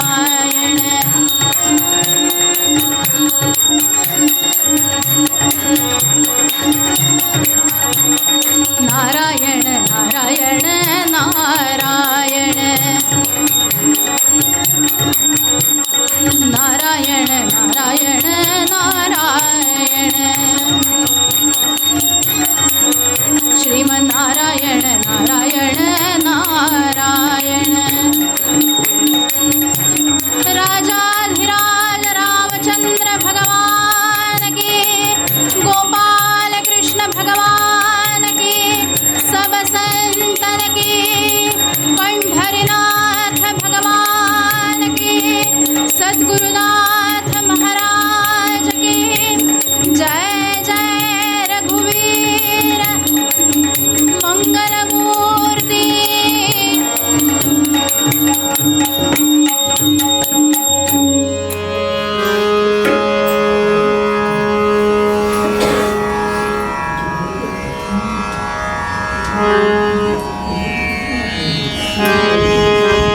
चला फिरायला जाऊया। जे नेहमी ऐकणार आहेत त्यांना माहिती आहे की आख्यानात छान फिरून यायचं। कुठं जाऊया? असंच भगवंताचं भजन लहानपणापासून ऐकत ऐकत जे मोठे झाले, आपल्या आजीनं सांभाळ केला बोलता येत नाही आहे, वाचा नाही आहे. आणि म्हणून काय करावं, बोलता येत नाही, पण काही हरकत नाही, रोज देवळात तर न्यावं, रोज भजन कानावर पडावं, भगवान गोपाळकृष्णाची सुंदर भजनं ऐकावीत, कवनं ऐकावीत. 8 वर्षाचं वय झालं, आजी म्हणते कधी बोलणार लेकरू, कधी बोलणार. हा जर बोलला नाही तर याचं पुढचं आयुष्य कसं जाईल, याचा प्रपंच कसा होईल. याच्या मोठ्या भावाचं लग्न झालं, लग्न लागलं, सून घरात आली, पण याचं कधी व्हायचं, कधी बोलणार. आणि म्हणून एका साधू बाबांनी कानामध्ये सांगितलं, कानात सांगितलं, श्री कृष्ण गोविंद हरे मुरारे, हे नाथ नारायण वासुदेव, प्रद्युम्न दामोदर विश्वनाथ, मुकुंद विष्णू गोपाल कृष्ण भगवान की. आणि काय सांगावं, कानामध्ये शब्द जाता क्षणी मूल बोलू लागलं, कृष्ण कृष्ण जय, कृष्ण कृष्ण जय, कृष्ण कृष्ण जय. आजीला इतका आनंद झाला, का आनंद झाला, मूल बोलायला लागलं. आणि येता जाता फक्त कृष्ण कृष्ण कृष्ण म्हणावं. आणि आता आजीनं गायला शिकवलं, भगवंताची गीतं म्हणायला शिकवलं.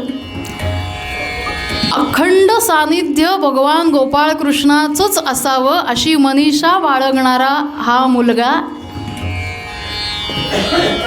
आपल्या भावाबरोबर राहतोय. कारण आजीचं वय झालं, आजी गेली, आपल्या भावासोबत राहतोय. आणि भावाची पत्नी, जिचं नाव आहे दुरित गौरी, जी नावाप्रमाणेच. म्हणून नाव ठेवताना असं नाव ठेवावं की जगाने कोणी नाव ठेवता कामा. आणि नाव ठेवताना असं ठेवावं की ज्याचं नाव ठेवलंय त्यानं ते सार्थकी लावावं. नाहीतर हल्लीच्या नावाविषयी मी न बोललेलं बरं, कारण घड्याळ फार पुढं चाललंय.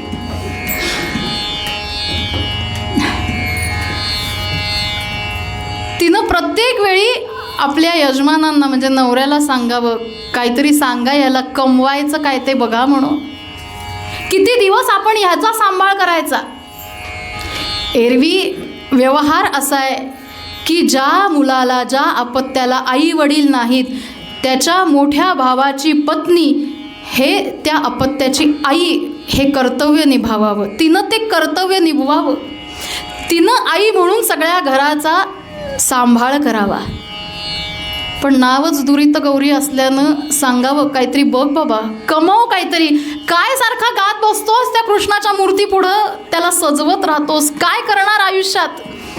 ऐकावं, सोडून द्यावं. कारण आपुला स्वहिताचा धंदा, भगवंताचंच नाम घ्यावं. ज्याला जेव्हा कळेल तेव्हा कळेल, पण आपण तरी तेच कार्य करत राहावं. कोण आहे, कुठं जायचंय आपल्याला. नरसी मेहता नामे, नरसी मेहता नामे, द्विज कुळभूषण जुनागढा माझे.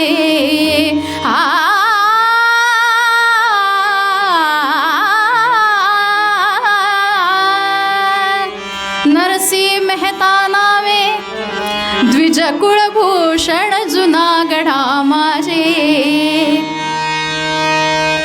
काय केलं त्यानं, होऊन केला जाने, सच्चित घन श्याम ठेविला राजे. रामा रामा रामा हरे हरे रामा रामा.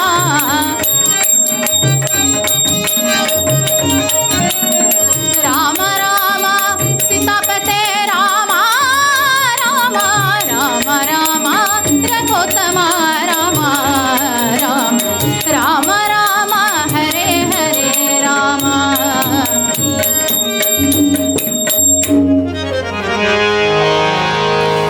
जसजसं वय वाढलं लग्न लागलं. पूर्वीच्या काळी अशी पद्धत नव्हती की काही करत नाही म्हणून लग्न लावायचं नाही.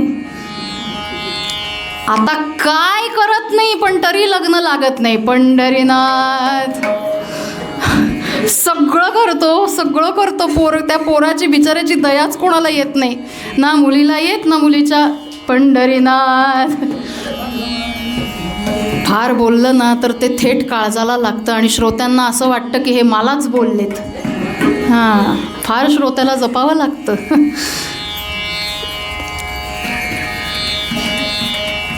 आताची मुलं बिघडली तर असं म्हणायचे, आताची नाही, आता काही बोलण्यातच अर्थ नाही, पण या आधीचं काही काळ की बिघडलंय पोरगं, लग्न लावावं म्हणजे सुधरेल, आणि नाही सुधारला तरी सुनेनं बिघडवलं असं म्हणता येईल. पंढरीनाथ नाही का पटलं? जय जय रघुवीर. लग्न लागलं काय करतो? काही नाही, कृष्ण भक्ती करतो फक्त. बस बस बस, कृष्ण कृष्ण जय, कृष्ण कृष्ण जय. आणि आपल्या पत्नीचं नाव यानं ठेवलं माणिक गौरी. तो माणिक कसा सगळ्यामध्ये उठून दिसतो. सगळं काही असताना आपण आपली जमेची बाजू वर उचलून धरावी, आपल्या पतीला होईल तशी, होईल तितकी या भक्तीमध्ये मदत करावी. भजन गायला लागल्यानंतर समोर जे कोणी 4-5 तांदूळाचे, धान्याचे दाणे पैसे म्हणून आणून देईल त्याचा स्वीकार करावा आणि त्यामध्ये हिनं संसार करावा का? तिनं यातच प्रपंच थाटावा. याचं कारण, जसं यांचं लग्न लागलं तसं दुरित गौरीनं वाट दावी करी धरून या हाताला धरलं आणि सांगितलं तुम्ही तुमचा प्रपंच वेगळे राहा. काय दिलं हो बरोबर?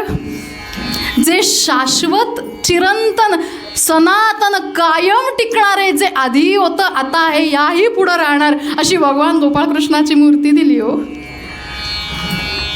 आणि भक्त असा असतो जो भगवंत ज्या परिस्थितीत जसं ठेवेल त्यात समाधानी असतो. याचं कारण त्यानं भगवंताशी सख्य केलेलं असतं. आनंद झाला. तिनं सुद्धा तक्रार केली नाही, अहो जाऊबाईंनी सगळं ठेवून घेतलं, आपल्याला मात्र काही नाही दिलं जाऊबाई. असं कुठंही ती म्हणाली आपल्याला जे मिळालंय काही हरकत नाही, अशाश्वत ते त्यांनी ठेवून घेतलं. आणि नरसिंहजींनी गोपाळकृष्णाच्या मंदिरासमोरच शेजारी अगदी लागून आपलं घर बांधलं, झोपडं. या नरसिंहजींमुळे या जुनागडाला ओळख प्राप्त झाली, कारण त्या जुनागडचं भूषण ठरावं असं नरसिंहजींचं व्यक्तिमत्व. आज आपल्यातही भूषण आहेत. हां, काय करत होते नरसिंहजी? नरसिंहजी भगवान गोपाळकृष्णाची फक्त पूजा करत नव्हते हो. जो या नगरा भूषण करा,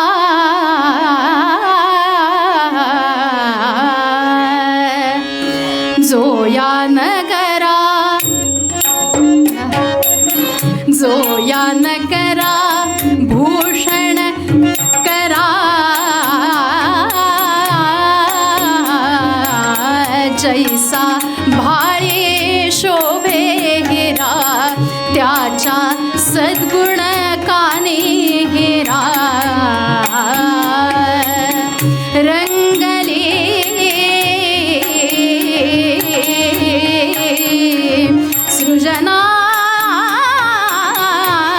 सृजनाचे जोया नगरा.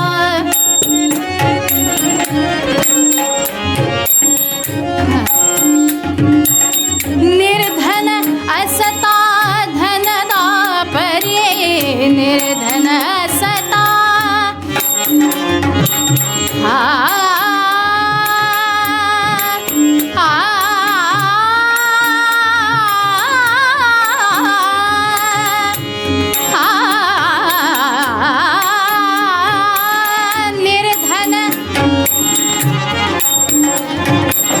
निर्धन असता धनदा परी, वैराग्याचे शोभे कळी, शीलन सोडी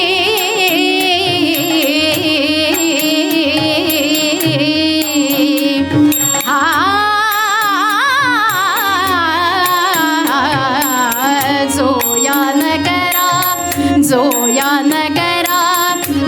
या नगरा. नरसिंहजी फक्त भगवंताची भक्ती करत नव्हते, तर नरसिंहजी भक्ती करत असताना, पूजा करत असताना गायन करत होते. आणि भूषणावह गोष्ट अशी होती की नरसिंहजींनी केदार राग गायला सुरुवात केल्याबरोबर त्या भगवान गोपाळकृष्णाच्या मूर्तीमध्ये चेतनत्व येत होतं. आणि त्या चेतनेमुळे भगवान गोपाळकृष्ण आपल्या गळ्यातली तुळशीची माळ नरसिंहजींच्या गळ्यात घालत होते. आहे की नाही भूषणाची गोष्ट. आणि हे सगळं बघायला जुनागडातली लोक येतच होती, सगळीकडची लोक येत होती, सगळे येत होते.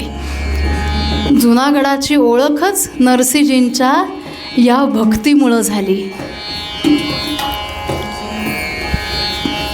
असं आहे समाजात चालीरीतीमध्ये एखाद्याचा उत्कर्ष, एखाद्याची भरभराट होत असली की कारण नसताना त्याच्याशी अनेक जण शत्रुत्व करतात.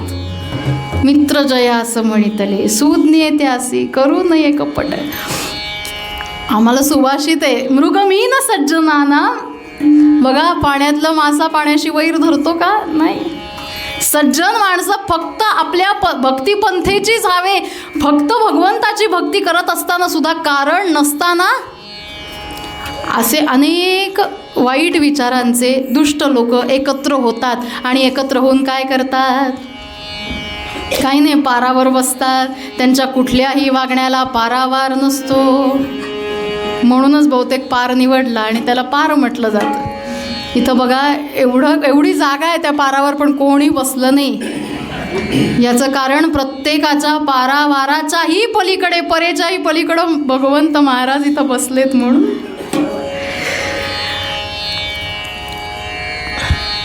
नरसिंहजी हा लौकिक मिळवत आहेत म्हटल्यानंतर अनेक लोक जी पारावर बसली होती त्यांच्या पोटात दुखत होतं, त्यांना त्रास होत होता.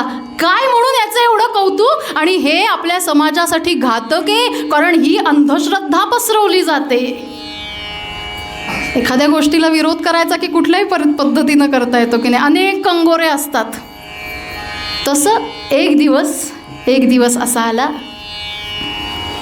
या गावामध्ये, जुनागडमध्ये एक मनुष्य अतिशय थकलेला, अतिशय कष्ट त्यानं झेललेत अशा लोकांच्या चेहऱ्यावरच दिसतं. 12 वाजलेत, काहीतरी झालंय, काय झालं? आणि नेमका हा मनुष्य या पारावरच्या लोकांना भेटला. काय झालं तुम्हाला? काय झालं? ज्याला फार त्रास आहे, जो खूप मोठ्या संकटात आहे ना, तो आपलं सगळं रडगाणं ऐकवत राहतो. कोणी विचारायचा अवकाश, त्या फुगाळमध्ये हवा भरलेली असते, कोणी विचारायचा अवकाश, तो कसे पिन मारल्यावर सगळी हवा पटकन मोकळी होते की नाही, तसं असतं. संकटातल्या मनुष्याचं, कष्ट करणाऱ्या मनुष्याची अवस्था अशी होते. कुठलाच मार्ग मिळत नाही आहे. या मनुष्यानं सांगितलं, लेकीचं लग्न ठरलंय, सगळी बोलणी झाली आहेत, महिन्यावर लग्न आलंय, पण काय झालं? पण आता मुलाकडच्यांनी हुंडा मागितलाय. मग काय झालं? अहो, हुंड्याची रक्कम मला मिळत नाही, मी नंतर व्याजासहित परत करीन, पण आत्ताची सगळी जमापुंजी एक केली आणि मुलीच्या लग्नासाठी खर्ची पाडली, पण आता हुंड्यासाठीचे पैसे कुठनं आणू? किती रुपये हवेत? 1000 रुपये. 1000 रुपये त्या काळाची गोष्ट आहे हो, 1700 मध्ये 1000 रुपये. 1000 रुपये हो हवेत. कोण देईल? अहो कोण देईल काय? आम्ही सांगतो ना, आमच्या गावामध्ये इतके सगळे श्रीमंत लोक आहेत हो. मी तुमच्या गावातल्या प्रत्येक श्रीमंताकडे जाऊन आलो, मला जे म्हणून समजले त्या सगळ्यांकडे गेलो, पण मला कोणी मदत केली नाही. या सगळ्यांनी एकमेकात चर्चा केली आणि सांगितलं, आताच संधी आहे, नरसिंहजींसारखा धनाढ्य माणूस आमच्या जुनागडमध्ये दुसरा कोणी नाही, तुम्ही त्यांच्याकडे जा, ते तुमची मदत नक्की करतील. कुठं राहतात? आणि ते कृष्णाचं मंदिर आहे ना, त्याच्या शेजारीच त्यांचं घर आहे. बरं, गेलात तर तुम्हाला म्हणतील मी काही मदत करू शकणार नाही, माझ्याकडं काय आहे, पण असं म्हणणं हाच त्यांचा मोठेपणा आहे. हो का? मला खरंच मदत करतील? हो हो नक्की करतील. आणि म्हणून या पारावरच्या लोकांनी सांगितलं. काय केलं पारावरच्या लोकांनी? फुटाळ पंपू आळशी सारे, फुटाळ पंपू आळशी सारे, बसून राहती पारावरती, कानो कानी कुजबुज बुजती. एकत्र ठरवलं. आता म्हणाले बघू नरसी कशी मदत करतो. प्रत्येकाला माहिती आहे याच्याकडं पैसा नाही, धन नाही, निर्धन असता धनदा परी, कानो पाणी कुजबुज बुजती, येता जाता ज्याला त्याला शहाणपणाचे बोल शिकविती, शहाणपणाचे. सांगितलं, पाठवलं. आणि दुपारची वेळ आहे. नरसिंहजींच्या घराजवळ आले. घर बघून एकूण वाटलं की खरंच हा मनुष्य आपल्याला मदत करेल. तरीसुद्धा दारावर थाप दिली. या माणिक गौरीनं दार उघडलं. दार उघडलं.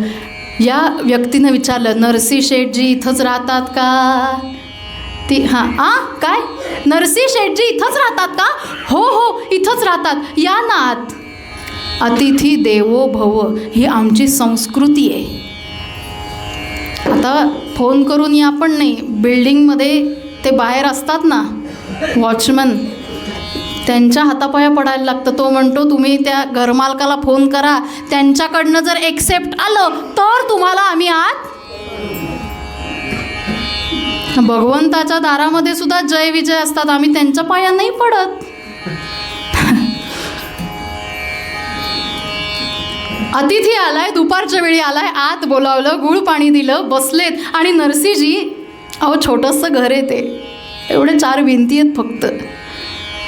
नरसिंहजी भगवंताची पूजा करतायत. ती पूजा चालू आहे. अहो ऐकलं का? कोणी आलंय, कोणी आलंय. खूप थकलेले दिसतात, खूप कष्टी दिसतात, काहीतरी मदत मागायला आलेत. नरसिंहजींनी पूजा थांबवली आणि फक्त आपल्या आसनावरनं आपली जागा बदलली. काय मदत करू आपली? सांगितलं मुलीचं लग्न आहे, 1000 रुपये हवे. अहो मी कुठून देणार?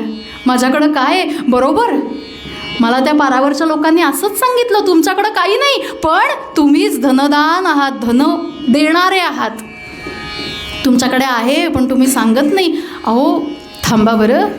पुन्हा आपला मोर्चा कृष्णाकडे वळवला, हात जोडले. कृष्णा, तुझी पूजा चालू असताना तू या याचकाला माझ्याकडं पाठवलंस, काय करू सांग? त्याला काहीतरी दिलं पाहिजे, माझ्याकडं द्यायला काही नाही. म्हणून नरसिंहजी म्हणतात आपण जाऊया, माझ्या ओळखीचे सावकार आहेत त्यांच्याकडे जाऊया, ते तुम्हाला नक्की मदत करतील. म्हणून नरसिंहजींबरोबर हा मनुष्य सावकाराकडं आलाय. सावकाराकडं आल्यानंतर हात जोडले. नरसिंहजी आलेत म्हटल्यावर स्वागत. नरसिंहजी आज तुम्ही माझ्याकडं, तुम्हाला काय हवंय? अहो तुम्हाला जे भगवंत ठेवेल त्यामध्ये सुखी राहणारे तुम्ही, समाधानी असणारे तुम्ही. तुम्हाला नाही नाही माझ्यासाठी नको. हे गृहस्थ आहेत, यांना मदत हवी, यांच्या मुलीचं लग्न अडलंय, 1000 रुपयापायी. हो तुमची यांची कधीपासून ओळख? आत्ताच? काही नातेवाईक वगैरे आहेत का? छे छे छे, नाव तरी माहिती आहे का? थांबा हो विचारतो. साधू वृत्ती खरंच साधी असते बरं का, ती कुठंही दिमाखात मिरवणारी नसते. मदत कराल का? ती व्यक्ती सांगते मी व्याजासहित पैसे देईन, परंतु आत्ता मला मदत हवी आहे. त्या धनिकाकडनं 1000 रुपये घेतले, पण त्यानं लिहून घेतलं. नरसिंहजी आजच्या भाषेत गॅरेंटर राहिले बरं का. त्यांनी नाही दिले तर मी देईन, पण कसे देणार? नरसिंहजींकडनं चिठ्ठी लिहून घेतली. मी नरसिंह मेहता सदर व्यक्तीला 1000 रुपये देत आहे, पण 1000 रुपये परत मिळेपर्यंत मी गात असलेला केदार राग मी गहाण ठेवत आहे. हे करत असताना नरसिंहजींचे हात थरथरत होते, हृदय गलबलून आलं होतं, कारण भगवान गोपाळकृष्णाची भेट होणार नाही. 1000 रुपये मिळवणं साधी सोपी गोष्ट आहे. जे पारावरचे लोक होते ना, ते ह्यांच्या मागं येत होते. त्या अडलेल्या मनुष्याला पैसे मिळाले, तो आनंदानं गेला. पुन्हा पुन्हा सांगून गेला मी तुम्हाला पैसे देईन. पण तोपर्यंत माझी आणि कृष्णाची भेट होणार नाही, यापेक्षा मोठं दुःख काय असेल हो? जो भगवंत रोज भक्ताला भेटतो त्या भक्ताला भगवंताचा विरह सहन होईल का? पारावरच्या लोकांना समजलं केदार राग गहाण ठेवला, आता ती कृष्णाच्या गळ्यातली तुळशी माळ ह्याच्या गळ्यात पडणार नाही, आताच जावं. आणि हुमायून बादशहाला, जो त्या काळचा बादशाह आहे, त्या बादशहाकडं आलेत. बादशहाला सांगितलं असं असं करतायत नरसिंहजी, सगळीकडं त्यांच्यामुळं अंधश्रद्धा पसरतीये, आत्ताच वेळ आहे, त्यांना बोलवा, भर सभेत त्यांचं गायन ठरवा. आणि बघा चमत्कार जो लोकांना दाखवतात तो राजा तुमच्या समोर करता येतोय का बघा. राजा असा असतो की त्याला चांगल्या गोष्टी माहीत जरी असल्या तरी या वाईटांना घेऊनच पुढं जावं लागतं. नाईलाज झाला त्या हुमायून बादशहानं सभा भरवली, नरसिंहजींना निरोप पाठवला आणि नरसिंहजींना सांगितलं की तुमच्यामुळं भगवान गोपाळकृष्ण प्रसन्न होतात, त्या केदार रागामुळं भगवंत प्रसन्न होतात, आपल्या गळ्यातली तुळशीची माळ तुमच्या गळ्यात टाकतात, आज आम्हाला भर सभेत हे बघायचंय. आता नरसिंहजी मात्र चिंतातूर झाले, काय करावं भगवंता, काय करावं, ही वेळ माझ्यावर आली आहे, कसं शक्य होणार नाही, पैसे कोण सोडवून आणणार, कोण गहाण असलेला राग सोडवून आणणार, 1000 रुपये कोण देणार सावकाराला. नाईलाज झाला, दिवस ठरला, सगळी सभा भरली, सगळी लोक नरसिंहजींचं गायन ऐकायला आली आहेत बरं. आणि नरसिंहजींचा चमत्कार राजापुढं कसा होतो तो बघायला आलेत. आणि भर सभेमध्ये नरसिंहजींना बोलावलंय, गुडघ्या एवढा पंचा नेसलेले, गळ्यामध्ये तुळशीची माळ घातलेले, हातामध्ये चिपळ्या घेतलेले नरसिंहजी, खांद्यावर उपरणे राजदरबारात आलेत, हात जोडलेत, अति विनयानं नरसिंहजी सगळ्यांना नमन करतात, वंदन करतात. नरसिंहजींना बसण्यासाठी आसनं दिलं जातं, तानपुरे, वीणा, सतार सगळी वाद्य तयार आहेत, सगळे स्वरात लागलेत. आणि या नरसिंहजींच्या समोर या बालकृष्णाची, गोपाळकृष्णाची सुंदर अशी आपल्या गोंदवल्यात आहे की नाही तशी मूर्ती समोर ठेवली जाते. त्या मूर्तीच्या गळ्यामध्ये तुळशीचा हार घातला जातो आणि नरसिंहजीला राजा आज्ञा करतात, नरसिंहजी सुरू करा. नरसिंहजींना पूर्ण माहिती आहे मला केदार राग गाता येणार नाही, पण आता काय करावं. या राजांचा नायक असणारा, ज्याला भूप असं म्हटलं जातं, त्या भूपापासनं तरी सुरुवात करावी, त्याला प्रसन्न करावं. त्याला जर माझ्या मनीची तळमळ समजली तर कदाचित तो ही सभा आत्ता थांबवेल. आणि म्हणून त्या भूपाला प्रसन्न करण्यासाठी नरसिंहजी भूप रागात गायन सुरू करतात. लख छबी सावरिया के, लख छबी सावरिया, लख छबी सावरिया के, लख छबी सावरिया, मोरे बंसी बावरी रे भैया, मोरे बंसी बावरी रे भैया, लख छबी सावरिया के, लख छबी.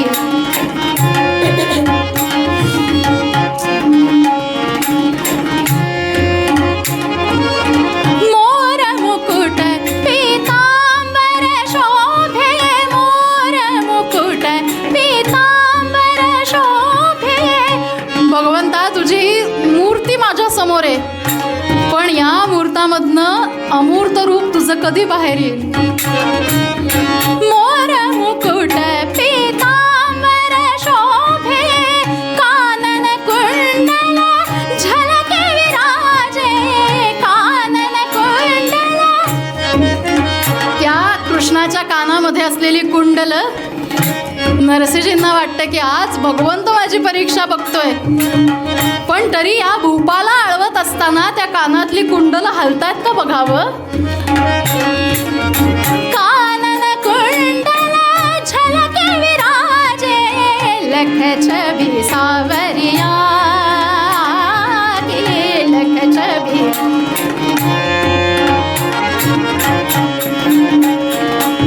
सगळे पारावरचे दुष्ट वाईट प्रवृत्तीचे लोक त्या राजाच्या मागं थांबलेत. राजाचे कान भरतायत. तो केदार राग गायल्याशिवाय काय तो कृष्ण प्रसन्न होणार नाही. आपल्या गळ्यातली तुळशीचा हार नरसिंहजींच्या गळ्यात घालला नाही. सांगा त्यांना केदार राग गायला.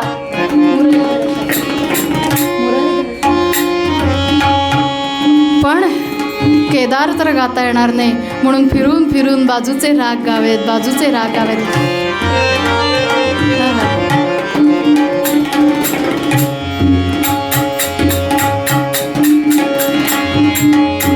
त्या कृष्णालाच साकडं घालावं की बाबा कृष्णा प्रसन्न हो, आणि प्रसन्न होऊन काय कर,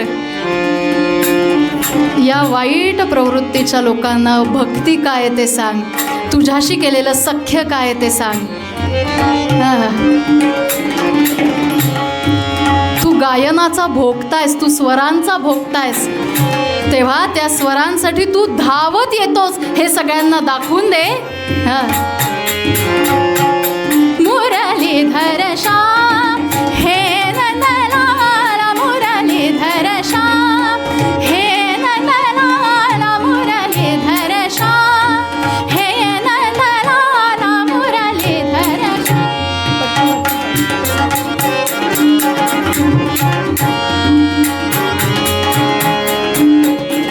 तुझा गुरु एकच राहता, तुझा गुरु एकच राहता, संगीताचा तू गाता, संगीताचा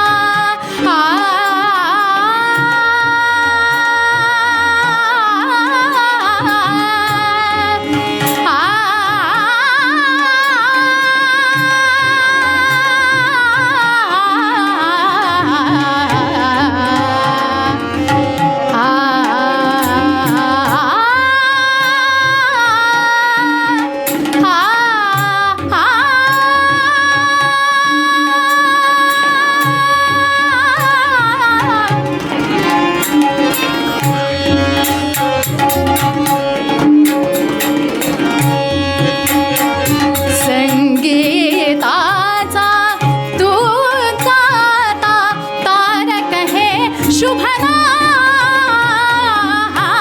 मुरलीधर श्याम हे नंदलाल, मुरलीधर श्याम.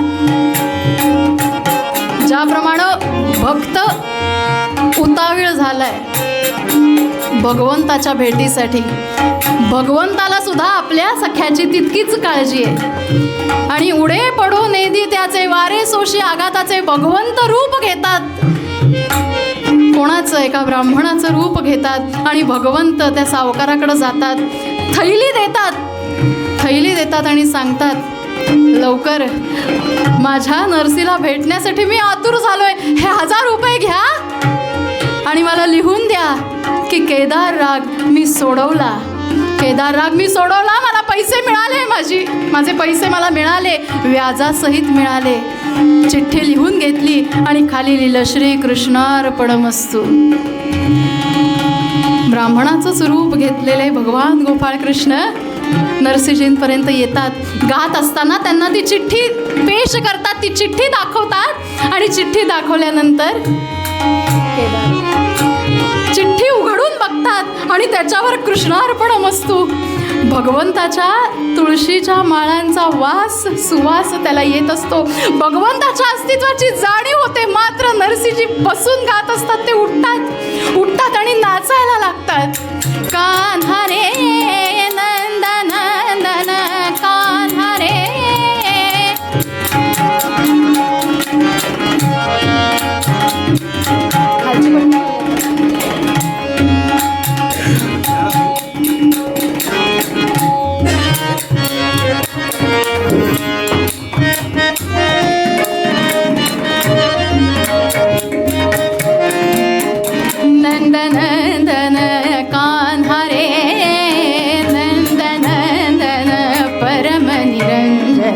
हे दुःख भंजन परम निरंजन, हे दुःख भंजन कान्हा रे.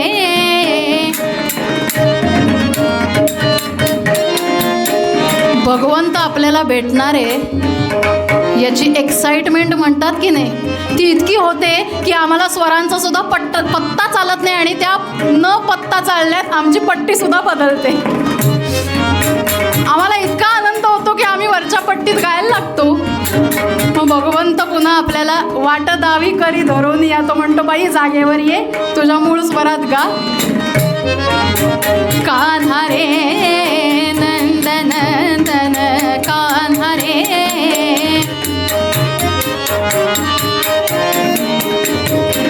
कंठबनी मोतियन की माला, कंठबनी मोतियन की माला, ठहरत भई बिजवाला. कान्हा रे नंदन नंदन कान्हा रे. आता सगळ्या लोकांची दृष्टी त्या भगवंताच्या मूर्तीकडे. जे सगळे राजाचे कान भरवत होते ना ते आ वासून बघतात. त्यातला एक जण पटकन जातो, चिठ्ठी काय बघतो आणि लक्षात येतं की केदारा मुक्त झाला. आता सगळ्यांना दर्शन होणार भगवान गोपाळकृष्णाचं. कुठंतरी दरारा मनात आला, भीती उत्पन्न झाली.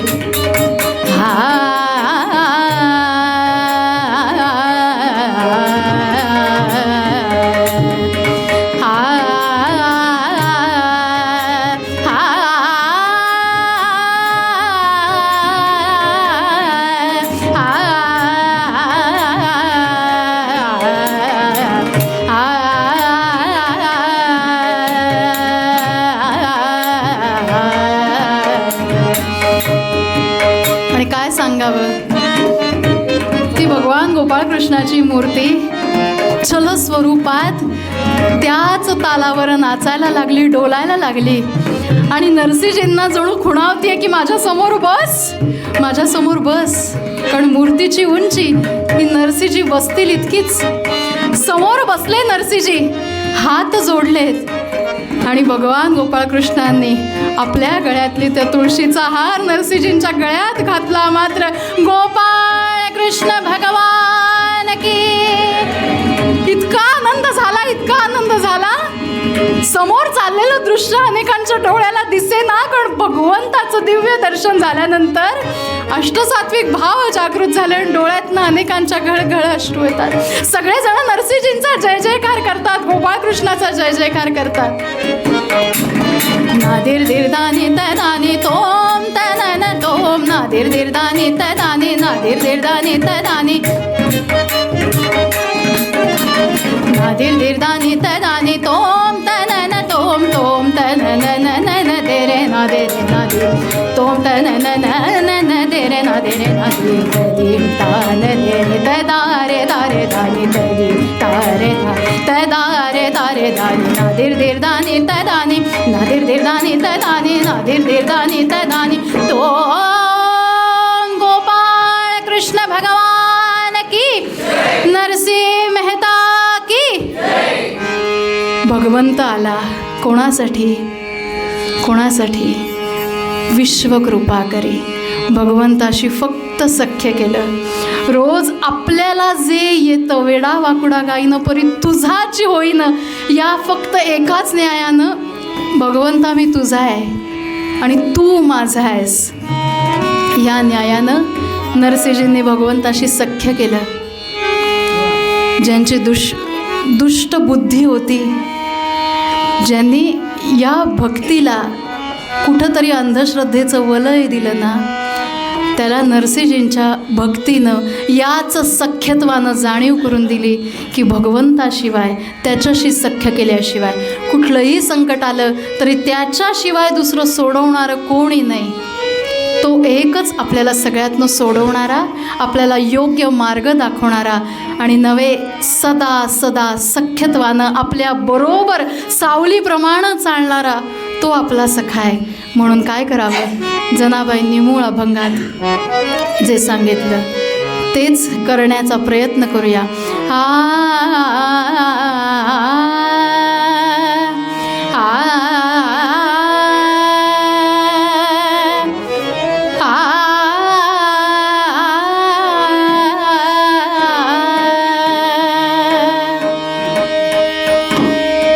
ज्याचा सखा हरी त्यावरी विश्वकृपा करी, ज्याचा सखा हरी त्यावरी विश्वकृपा करी, ज्याचा सखा हरी.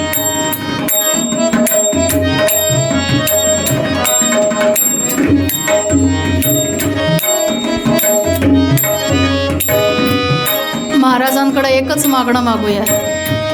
महाराजांच्या प्रवचनामध्ये किंबहुना महाराज सुद्धा तळमळीनं प्रत्येकाला सांगत होते की भगवंताशी नातं जोडूया. आजपासून निदान आपण म्हणूया, भगवंता मी आजपासून तुझ्याशी मैत्री केली आहे आणि तू माझा खास सखा आहेस. आपण आपल्या जीवलगाला म्हणतो ना, माझा सिक्रेट पार्टनर आहे. तसा भगवंत, अहो त्याला काही सांगायचीच गरज नाही. आपल्या मनातल्या सगळ्या गोष्टी त्याला समजतात, उमगतात आणि त्याला जसं योग्य वाटेल तसं तो आपल्याला ठेवत असतो, तशी तो आपली जडणघडण करत असतो. झालेली कीर्तन सेवा महाराजांच्या चरणी अर्पण करते. माझे उत्तम दोन्ही साथीदार दोघांचेही आभार मानते. नेहमीप्रमाणे इथं कीर्तनाला येणं म्हणजे गोंदवल्यात माहेरी जाऊन कीर्तन केल्यासारखं वाटतं, त्यामुळं काकूंचे आभार मानते.